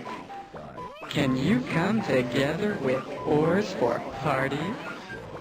I agree. I think they should be menacing. They don't necessarily have to be villains, but they do have to maintain a mystery and a menacing element. The Korra have to always be evil, and they always have to be the villain, because they are literally the bad guy made worse. They are so bad that the bad guy has to fight them. But we know nothing about the story. I think that instead of worrying about the... Oh, Silandro, I would probably say almost certain... They may be. They're gas bags. They do have tissue, Jonathan. Ors, we don't know. Nobody knows enough about the Ors. Definitely Chenjesu and Mern Maherm, definitely not. Drat. I can't believe I can't remember their names. The guys who made the psychic shield device. The Ta'alo are definitely not. Mycon are probably silicate, but we're not entirely sure. I would actually say that they may be plumbaric, but I may be wrong. We just don't know enough. There's a really Nova. Sorry, I'm taking this moment to talk and respond to things in the chat. For Nova, I highly recommend watching Isaac Arthur's story about stuff on silicate-based life forms. He talks a lot about them. I would also highly recommend looking at PBS Spacetime's talk about silicate life forms. And Jonathan, that is only if they metabolize oxygen. Silicon can bond to other things. So they may not exhale sand. They could exhale other compounds. They may use a different compound other than oxygen to metabolize. It depends on the conditions that they live in. Anyway, back here. Here is bright and smooth. Yeah. The other place is I'll get to you in a hurt moment, or Peter. Too much tired for keeping together. Other place is Frumple. Ores are here now, but almost not yet. Soon ores are really here. You are help ores with party. Ores looking for you and find you. So much joy. Just another thing about silicon-based life form. Remember that AI computerized life is technically silicon-based life due to these silicon semiconductors. Peter, you said Korra are the unstoppable evil trope, and they should not be able to be reasoned with, like zombies or Jason. Korra definitely are the... They are the unstoppable evil trope that there's... As with good writing, there is nuance there. They are the worst kind of evil. They are the sort of evil that has been driven to a position through fear and terror and horror, and they have become the monster that they were seeking to destroy. And then they became the monster even worse than that before. So I agree. I think because the Korra are based upon an ideology, they should not be negotiable. You should not be able to actually convince them otherwise. There shouldn't be a political means, because that's ultimately what the Korra are. They are a Urquan with a political agenda, just like the Xerza are the Urquan with a political agenda. You should not be able to destroy. Sorry, not political, it's ideological. You should not be able to undo that.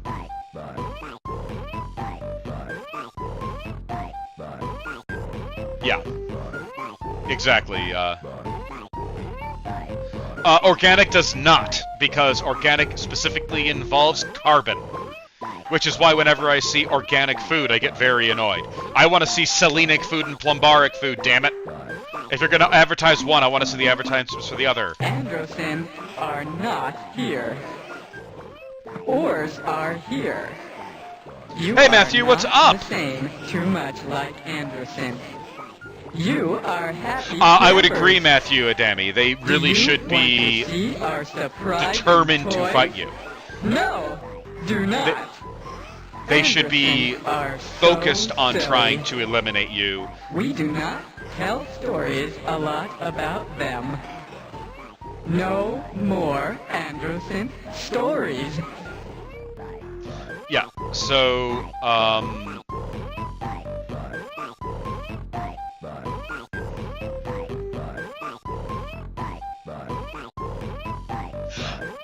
maybe, Peter, and, you know, maybe that could be an element of the story, because I would absolutely agree that, I would say that if done, a way to do it is there are now 3 Urquan. There are the Urquan as a people, and the remnants of Xerza and Korra. And they are fighting one another for supremacy of their people. Because these 3 different ideologies, there are the Urquan who are like, okay, maybe we can go back to the sentient milieu days. And then because obviously we were proven wrong, badly. And then there's still the Xerza who think that they can still win, because in the end, the humans have lost their ability to stop the Urquan with the destruction of the precursor service vessel. And then there are the Korra who want to kill everything. So... and for the most part, organic foods and non-GMO foods are in fact a scam, yes. Alright, let's not talk about the Androsynth.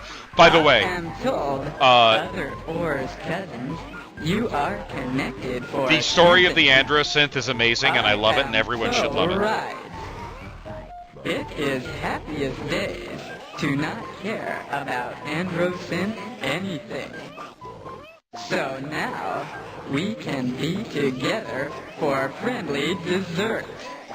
I agree. I am so right. I will tell them again. Alright, let's get this over with. Yes. Let's just get over this. Yes.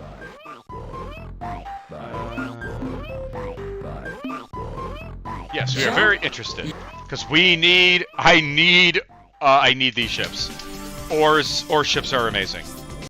Campers like to say... Just remember, Frumple. Yep.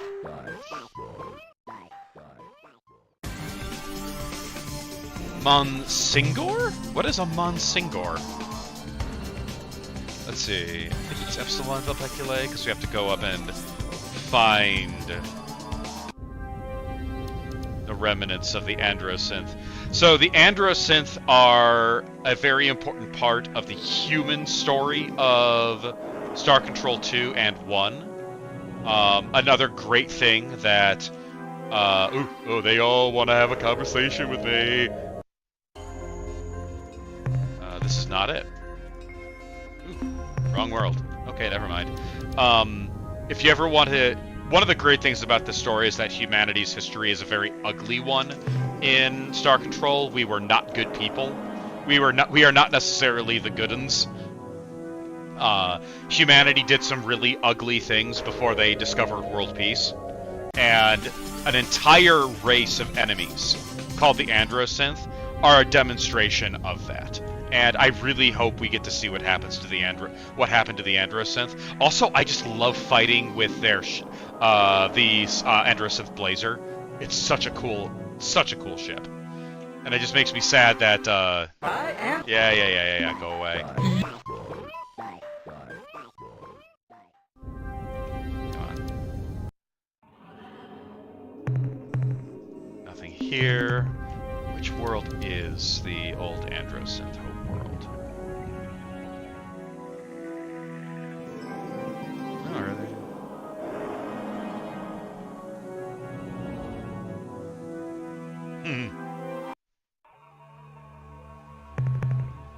Yeah, one problem, this is actually, I call it the Star Trek effect. Humanity is always depicted a little too bright and shiny in a lot of sci-fi. And not in the sense of we are the best at everything, but we are always a moral and good and perfect people. That is amazing. I cannot wait. I want to know more about the Androsynth. I want to play their Blazers in the game. I love playing with the Blazers. We need them. Or it's the Avenger. I thought it was the Blazer or the Avenger. Well, no, it's the Blazer. Yes. But I also want Taelo too. I want to see the Taelo at last. There it is. Okay.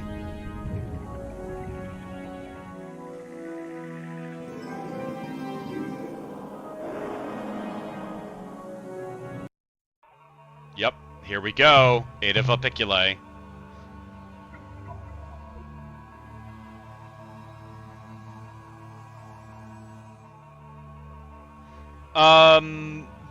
Nova, the answer to that is a lot of people have the assumption that when humanity goes out into the stars and begins exploring and expanding, that it will require a unified human government to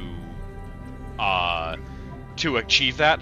And not only that, it is because it is easier to write humanity as unified. Now, one of my favorite authors, Larry Niven, if you read his works in the, what's it called? The local space, I think it's called. Known space, that's right, known space. You will actually discover that the process of going from a multi-nation world to a unified nation world is actually a very gradual process that takes hundreds of years. But we're going to be going into one of my favorite parts of this game, the exploration of Ada Velpeculae, the homeworld of the Androsynth, what's left of it. And I'm going to narrate my, once I have collected as much of the life as I can here, I will narrate the writing.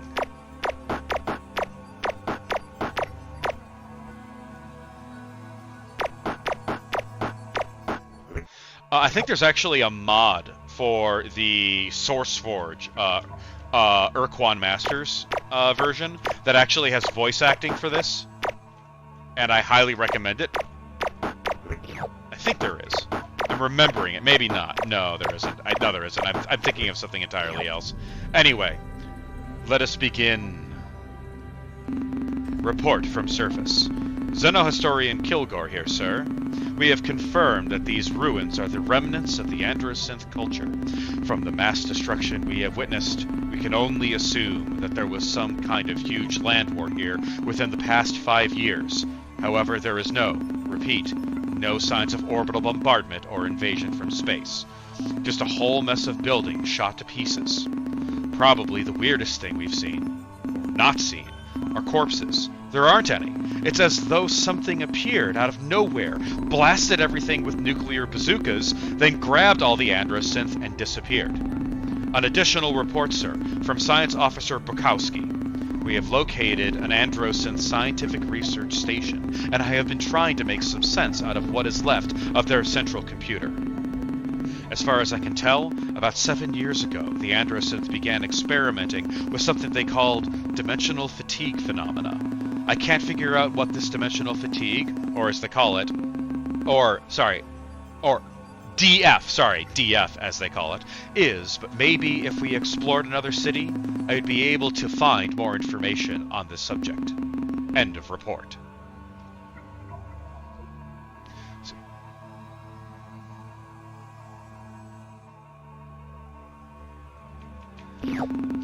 Report from surface. Burkowski again, sir. We have found another research institute. Well, the ruins of one. Anyway, the computer here is in better shape, allowing me to learn a bit more about the Androsynth's investigation into DF, dimensional fatigue. It would appear that their studies actually began over 10 years ago after one of their blazer vessels discovered some precursor artifacts in Alpha Lalande. As far as their scientists here could tell, the devices generated DF waves which would allow the user to see into other dimensions. Realms of existence which share position with our own universe, but have a different, what should I call it, reality phase? Anyway, the Androsynth had hoped that dimensional fatigue technology contained in the devices would permit them to create new, faster forms of hyperdrive and hyperwave. Instead, when they began their experiments, they made contact with some kind of life form on the other side, a creature from an alien dimension. The record is fragmentary here. I see requests for the central computer for information, data on reality apparitions, the mosquito mange, and ghosts, poltergeists, and other malevolent supernatural creatures. The requests grow more urgent, almost frantic, and then the record ends.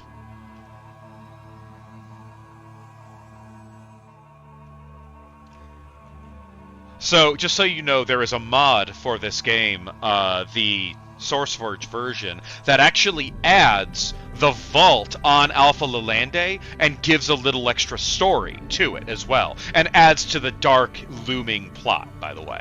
Report from surface.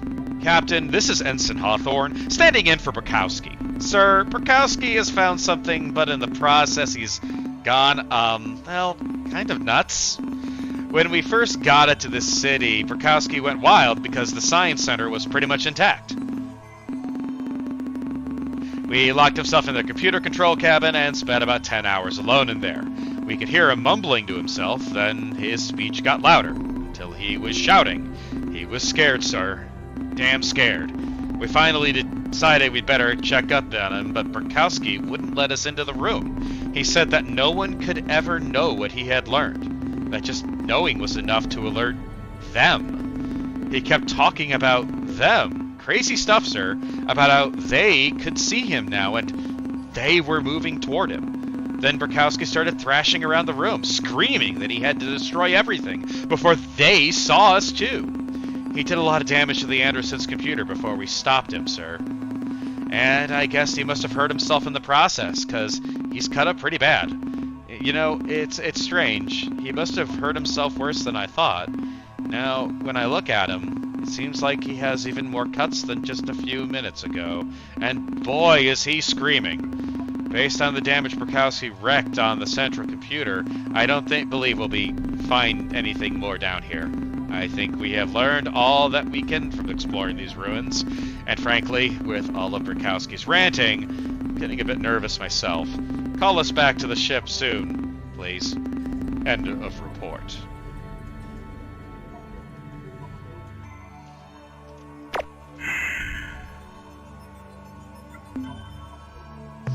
God, I love that part of the story. That spooked me for so many years.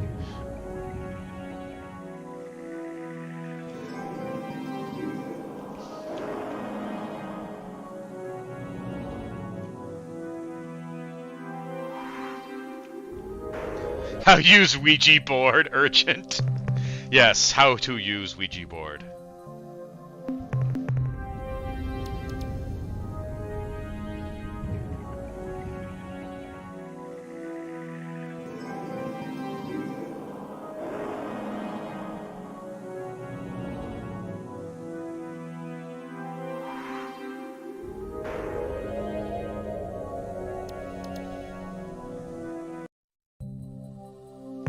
Ultraviolet world. A tiny little bit of radioactives. Woo! Polonium. I break for radioactives.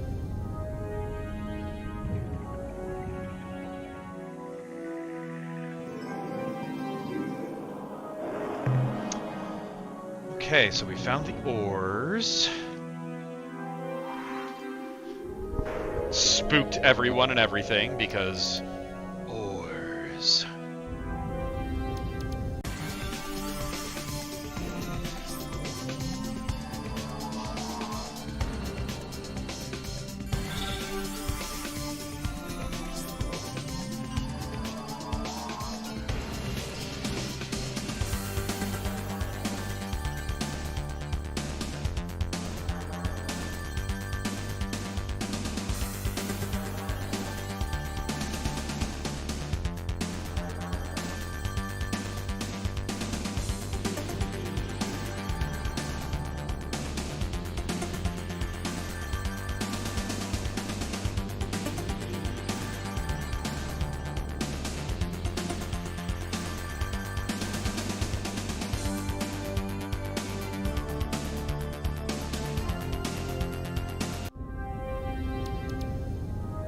Okay.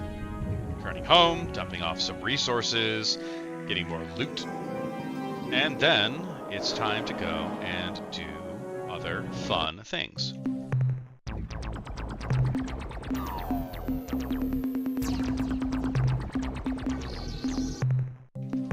Welcome back, Captain. Before we proceed, I wanted you to know, it would appear your diplomatic efforts have struck gold, Captain. We've been contacted by a race called the Zokfot-Pik, who wish to fulfill their part of the unification, something you have arranged with them, I gather.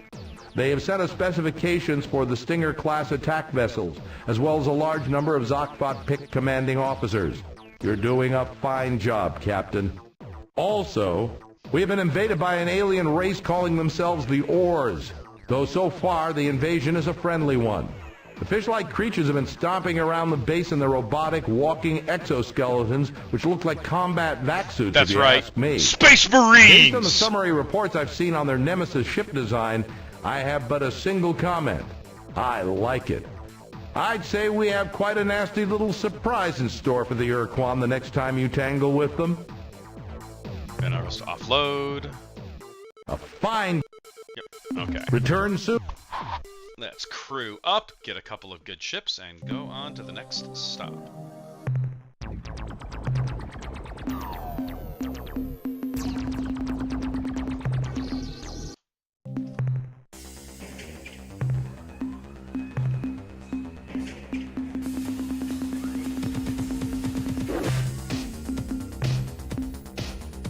Oh, I don't have enough! But I get a stinger.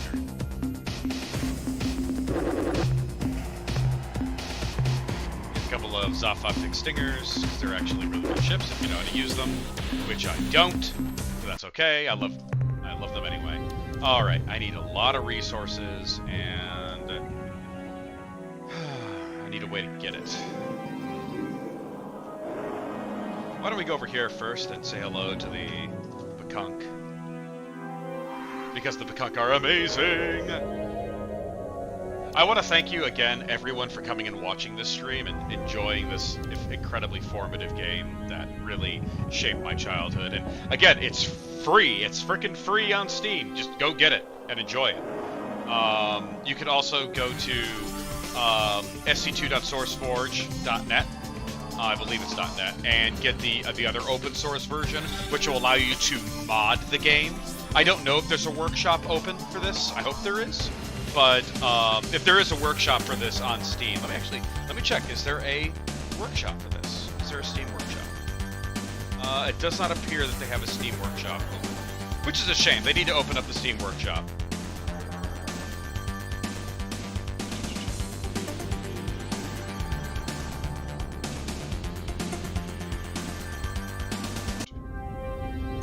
Okay. Can I find a Bakunk? Maybe there's something of actual value in this system. Here's some green. There's a lot of green. There's an awful lot of biological magma world.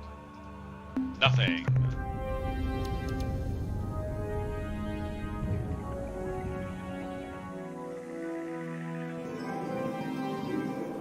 Nothing.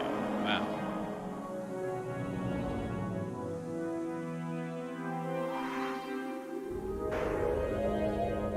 Come on, one of these worlds has to have something of value on it. Radioactive world. That's much better. Oh, this is a good one. Lots of resources. I'm digging it.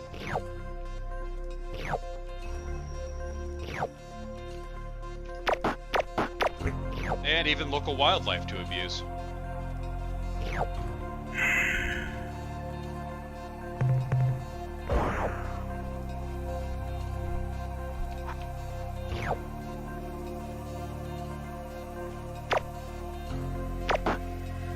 I mean, it is not nothing, but it is definitely not something either.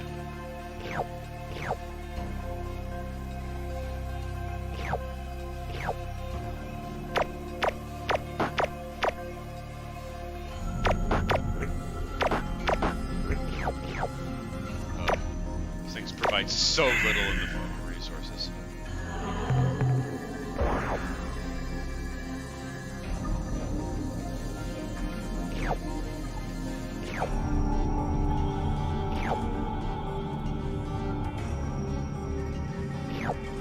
This is actually a really wealthy world. Biologicals are pretty slim, but God, the number of radioactives have just been great. Practically have a full container of them. Loving it!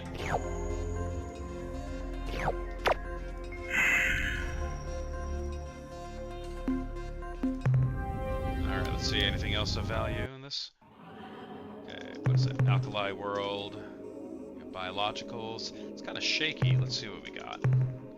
Is it worth it? Maybe. Ow. Oh, that's a problem. Nope. Not gonna deal with Squid Game. No Squid Game for now. Squid Game bad. Urea world. Lots of biologicals. Oh, tectonics level 7. Not happening. Let's see what else we have. Maybe there's another good, another decent planet.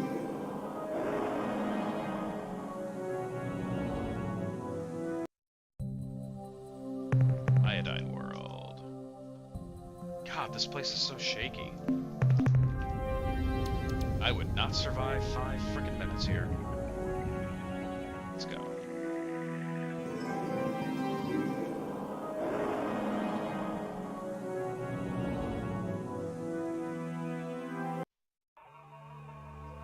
Dust world. Frickin' useless.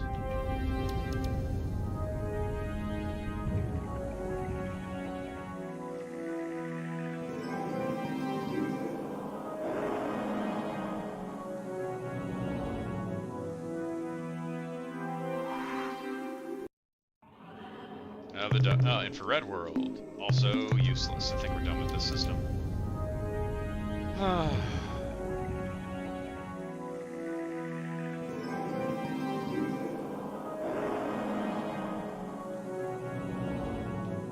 Let's check this last world over here, and then move on. So obviously this game has a lot of different elements to it. Acid world. Nothing. Alright, I think there'd be Gamma Kruger 1.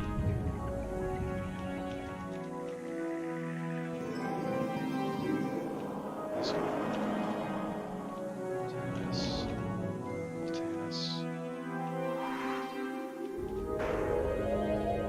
This is all... I swear they were in the Krugers. Yeah, Kruger, here we go. Zeta Kruger, Alpha Kruger. As opposed to Freddy Krueger.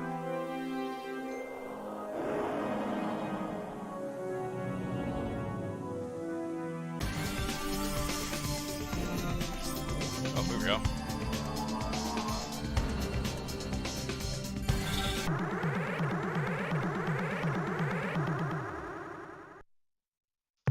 Welcome to our home stars! We are the Bekunk. Bekunk we are. Seekers of the deepest truths, askers of interesting and significant questions. Even now, a question of great transcendental significance comes up into our minds. Who are you and what do you want? So, for those of you who are in the Pistol Shrimp Discord, this is the live Peppy reaction. Although we Bekunk have no rank, no pecking order, no arbitrary scheme of dominance, we do recognize that some of the souls in this universe have lived many lives, while others are but spiritual chickadees. Yes, they are, Nova. They are amazing, and you will learn to love them. A paltry number compared to those wise and ancient souls who guide our race. You must consult them, Captain. They will help you to understand yourself, and in doing so, understand others, who in turn may or may not understand other things. Seek those wise birds at our home world, at Gamma Kruger 1. They have all the answers. Ah, vague omens and mysterious portents, tangled webs of fate, intertwined with the branches of destiny, blown by the capricious winds of happenstance. News, actually there is some news. It just so happens that it has come to our attention that Joga and Kazon, the two gods of the Ilrath, may actually be a hoax. We don't know who this hoax would have been perpetrated by, but it seems someone has used these fictitious gods to send the Ilrath down on us. See the wise go. That's when the stars are aligned and in a... Yes, my inner voice is telling me that is correct. When...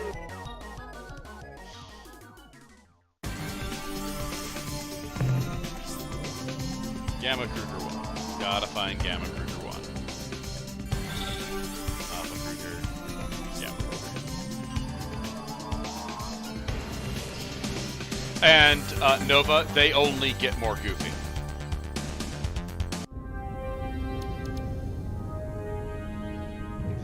That's it. There is actually a translator computer. That is why everyone speaks English.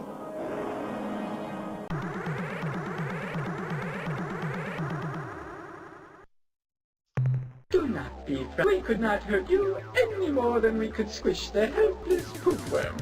We love the pootworm. We are one with the pootworm. We are one with you. Of course you realize this means you are one with the pootworm. Rejoice! To be one with the pootworm is to be alive! And why not be alive? Is that not what living is for? Although...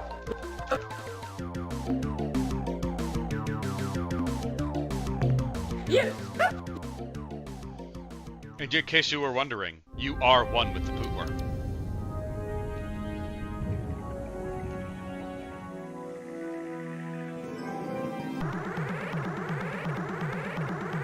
I believe so, yes. What? A spirit voice rings within my soul. He tells me that I must give you something to aid you on your noble quest. What, spirit? What must we give this young human? Mineral resources? No. Oh. Important secret? No. Starship? No. Then what is it, spirit? Spit it out. What? That thing? Are you sure? Okay, here you go, Captain. Take this clear spindle. It is an ancient and powerful device built by the precursors hundreds of thousands of years ago. What does it do, you ask? I haven't the slightest idea. Auspicious portents and serendipitous omens have foretold your arrival. Welcome, alien guest, to the home of the P1 with the poot worm, Nova. Children of the cosmic light, hobgoblins of joy, seekers of spiritual truth, and other neat stuff like that. Yes, we know all that. We are not known throughout the galactic sector as powerful psychics for nothing. Of course, we already know the answer to this next question too, but we enjoy conversation. Why have you come here?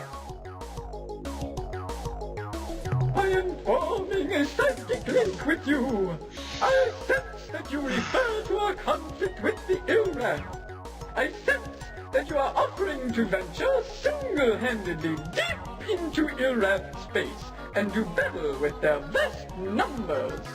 And I can see that you give not even a thought to the danger you would be in. You are noble indeed, and I accept your offer of aid.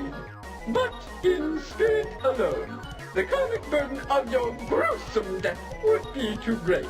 Still, I say thank you, Captain. Let us unite and form an alliance. We will provide you with all of the crew, ships, and resources you desire. We will give you... Wait! I sense that you are offended by our... Yep, there's a reason why these guys are generally loved by the entire community. Everybody loves the Pakunk. We are Pakunk, children of the stellar breeze. We shall give you what all others could not. The greatest of gifts. We shall give you our love. Cringe. You are speechless. Do not talk now. I can feel the energy connecting us. Let us part while the silence remains. Farewell. But wait, before we go, as a small token of our love, not as a material gift, mind you, we give you 4 of our meager ships, fully crewed. Good luck. The Pakunk Fury, by the way, is probably one of the best ships in the game. Even if they are super tiny. The best part about the Pakunk is that they are absolutely depicted as crazy crystal people. You know, crazy crystal ladies in, you know, the palm reading stores and all that stuff that you see going down the road. The creepy thing is that the implication is they actually are that. Whoop-de-dee and Charlie-Bazoo! What a good day I am having! First, my nestmate surprises me with extra fat and spicy grubs for early meal. Don't ask questions, Nova. Don't ask on my questions. fine display of ceremonial tongues. To top it off, I encounter the human friend, loved by all Pakunk. Can things get any better? Not at all. You are an open book to me. Oh no, it gets Your better. little life is so refreshing. Anyway, I see in your future that you will be jumping across the galaxy through dimensional doorways which are at your beck and call. This ability you shall receive from a mysterious and yet somehow I sense lovable alien race called the Arilu Lande, or Lalilu Arile, or Lupilu Happy Day, or something like that. Also, I sense that you will have 14 children and die at an early age. 14 children. Goodbye, Damn! Captain. When the crystal spheres once more rotate into harmonic union, we shall meet again. The irony is when you actually meet the love interest in this game, you understand why it's 14 children. The stars are in auspicious alignment. The various significant moons are in the correct houses, and ambient psychic energies are in balance. All is well, and the universe is at peace. Well, actually, 2/3 of our civilization has been decimated by the Ilra. But besides that, all is well. It is good to see you again. Let me call on the spirits of light. Spirits of light! Hello? Spirits! Ah, yes, I feel them approaching. Spirits of light! What is in store for this strange, but not altogether unpleasing alien Oh yes, creature? absolutely, Jonathan. The general, the pyramid energy, which is obviously a subset of more general pointy energy. You will have a great battle! You will almost be destroyed! But because you made friends with a certain bird-like race, they will come to help you at the last minute! All the chances passed. Goodbye! Yep, more general pointy energy. But what we all must be aware of the influences in our lives of I see you are not surprised, and why pointy should you energy. be? Amazing psychic occurrences are commonplace for us Pekunk. I am filled with love at the sight of you. Perhaps we can converse together or just coexist for a few special moments. I gaze into all that will be. I follow the tiny thread that is you, Captain. I see shining rocks that sleep. They are annoyed. Someone is making a great explosion of light. They awaken. They are powerful. They face the one who disturbed them. Captain, that one wears your face. I absolutely love Goodbye, Captain. all of these, what's it called? The fortune tellings. I love them all so much. So, fledgling, you have returned for your spiritual training. You seek to be as we Pekunk are. An admirable if somewhat naive goal. Of course, as a loving parent, I must push you from the nest. Try as you might to cling to the side, I must step on your fingers and kick you over the edge. Ah, but I cannot. I see those sad human eyes, and I must give in. My love gushes forth. Through the haze. Here we go. This is the best one. Beautiful humanoid women who have been driven from their home. I see a leg moving back and forth. I see their home planet. It is ill, infected with a burning disease. I see you handing the friction humanoid female a piece of fungus. She is angry, but not with you, Captain. You are smiling at the beautiful woman. She is smiling back. I see you and the woman. I didn't know humans could do that. The vision ends there. I love it so much. Okay. Goodbye, Captain. When the crystal spheres once more rotate into harmonic union, we shall meet again. I love these guys so much. The Pekunk are so great. Alright, let us move on. So let's see. Have a good amount of resources. I need more, though. I need a lot more resources.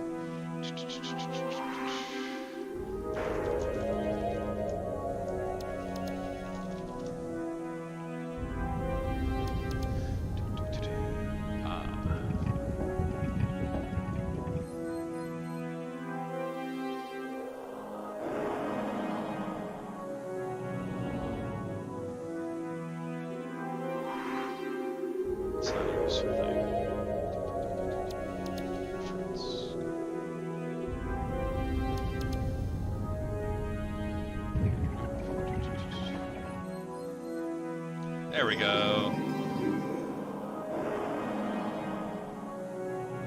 Perfect.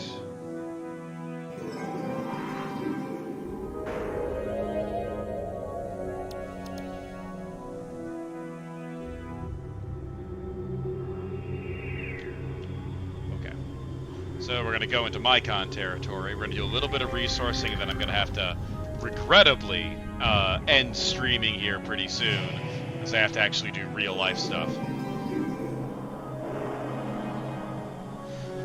Yep. Every one of those dots, man, is a system to travel to, and Pekunk. Ah, Captain Human, Were you aware that in one of your previous lives, you were Duke Franz Ferdinand? It's true! And before that, you were the Egyptian god pharaoh Atum-Tar the Sixth. This is amazing, Captain, just fantastic! Imagine having been so many important people! Well, to be frank, your case is not all that unusual. It just so happens that almost everyone's past lives was famous, rich, or interesting people. It seems that if you were a turnip farmer or a salesman or something boring like that, you aren't reincarnated. When you die, you just kind of cease. Isn't the universe a wacky place? That's grim. Oh, hey, MH777, it's okay. I will be having another follow-up stream on Friday to continue playing the game, and if I can, finish the game. I will make the announcements all around. It may be a little later in the afternoon, but yeah. Hey, MH777, are you from the Navis Nobilite forums and Discord, or are you from... your nightmares, good. Is it better for you, your nightmares? Are you from the Pistol Shrimp area?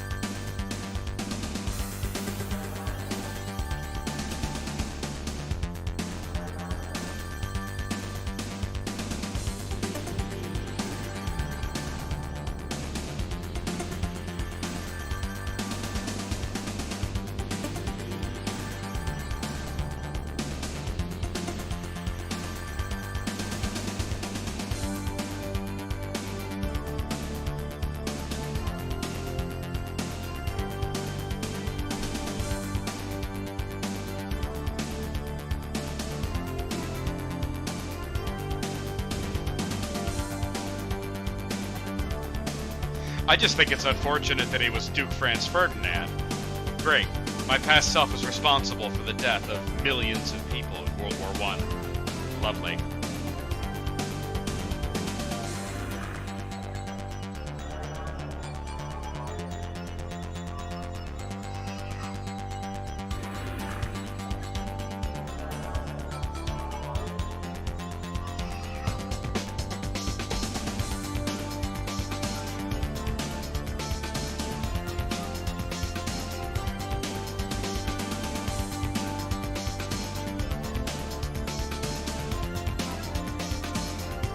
I'm really curious to see what's going to happen with the Yehat and the Pekunk in Children of Infinity.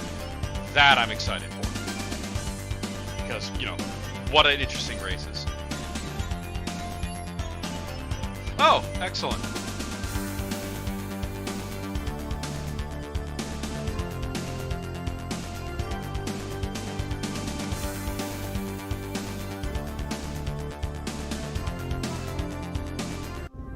Oh, there we go. Nice, overbearing planetary system filled with Mycon. Just what I always wanted.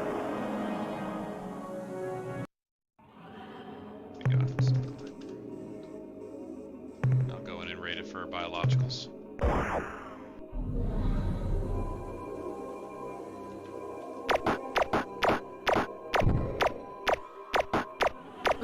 Ah.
Mycon. We are part of Juffawa. Juffawa is the hot light in the darkness. All else is unfulfilled void. We are the Mycon. A single spore lands, finds nourishment in decay, and soon attains maturity. In turn, it exhales a cloud of new life, 1,000 spores. Each lands, finds nourishment in decay. So progresses Juffawa. Juffawa. Okay, let's see how badly I get my ass kicked. Zipsack, I believe in you! Yeah!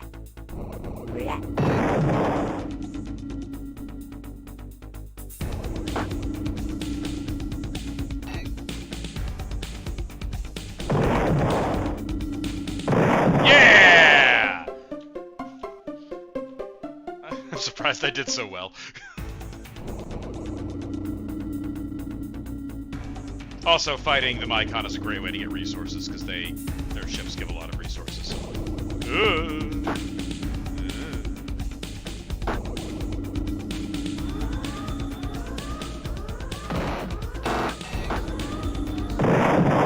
Damn, Zipsack is whooping their ass.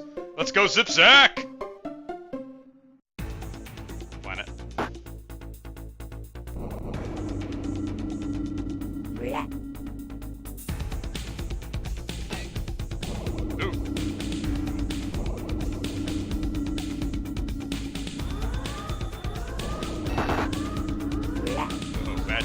Bad time, I believe.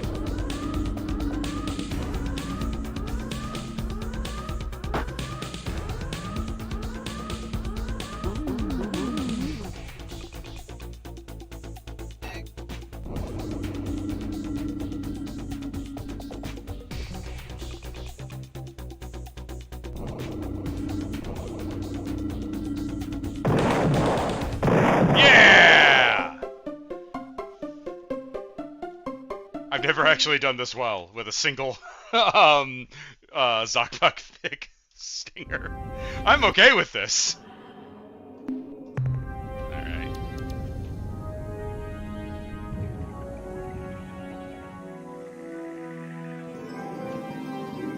Lots of enemies.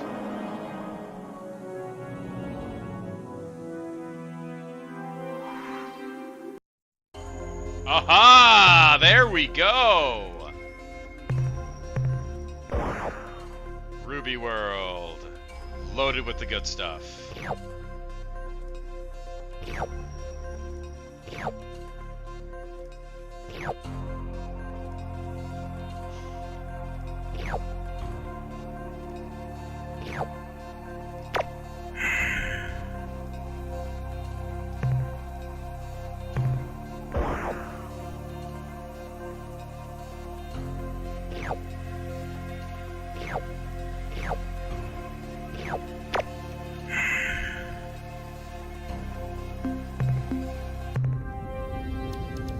Oh, they mad. Oh, they hot mad. Oh, they real mad. They're not happy with me. I'm gonna have to actually dip out of the system real quick. Let's see. Whew, that's a little close, but let's get out and get some more fuel.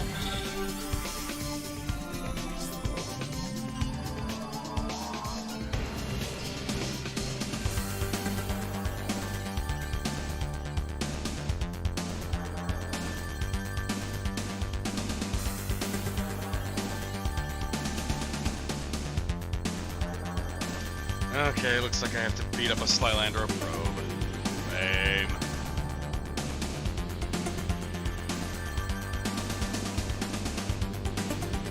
Alright, come here, probe. I'm gonna beat your ass. Why would you do that, Nova? Why would you do that? Oh no!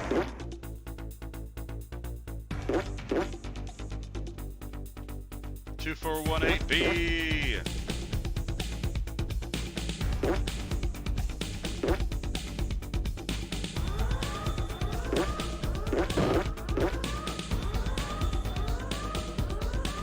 Energize.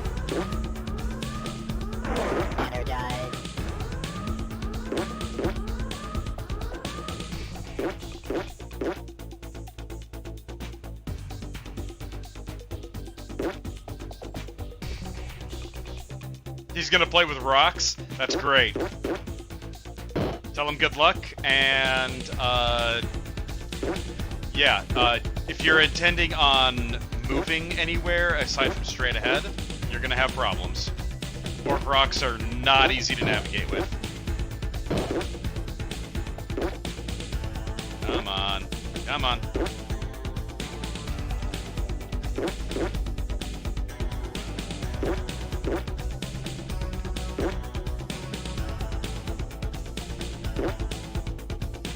Oh, well, good luck, MH. You're gonna need it.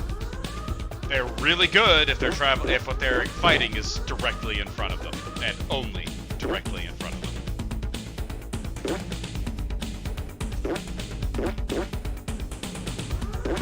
Ah, I just hit myself with my own butt.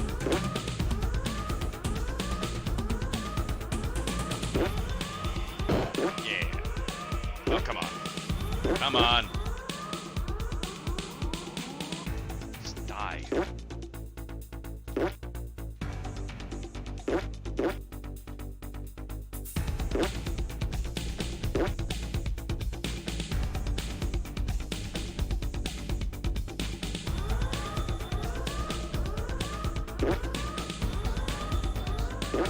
on. Ah.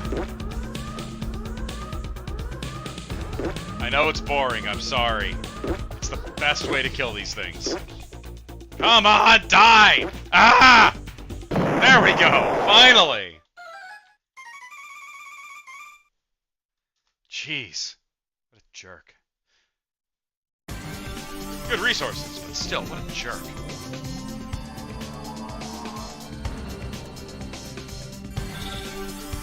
That should be the moment, alright. Yeah! I had itchy pods this morning, Captain, and here you are. Now, what can we do for you today? What? Love. Horses, buy fuel. Fuel. Okay, everybody, it is now about 1:51 p.m. Dealing with you, Captain. I am afraid that I now have to end the stream. Mostly because I have to go and actually do something related to work. So, I want to thank you all so much for coming. Go and grab... everyone go and grab free stars off of Steam. Show Pistol Shrimp, you know, all the love in the world that you can. This is the best game that has been ever made, and I will continue this game. On Friday, I haven't determined a time yet. Currently, it's set for noon. Ideally, I'll be able to do it maybe a little bit earlier, but one way or another, I will see you then on Friday. And thank you all so much for coming and watching. Have a great day, everyone. Have a wonderful holiday. And as with all things, go out.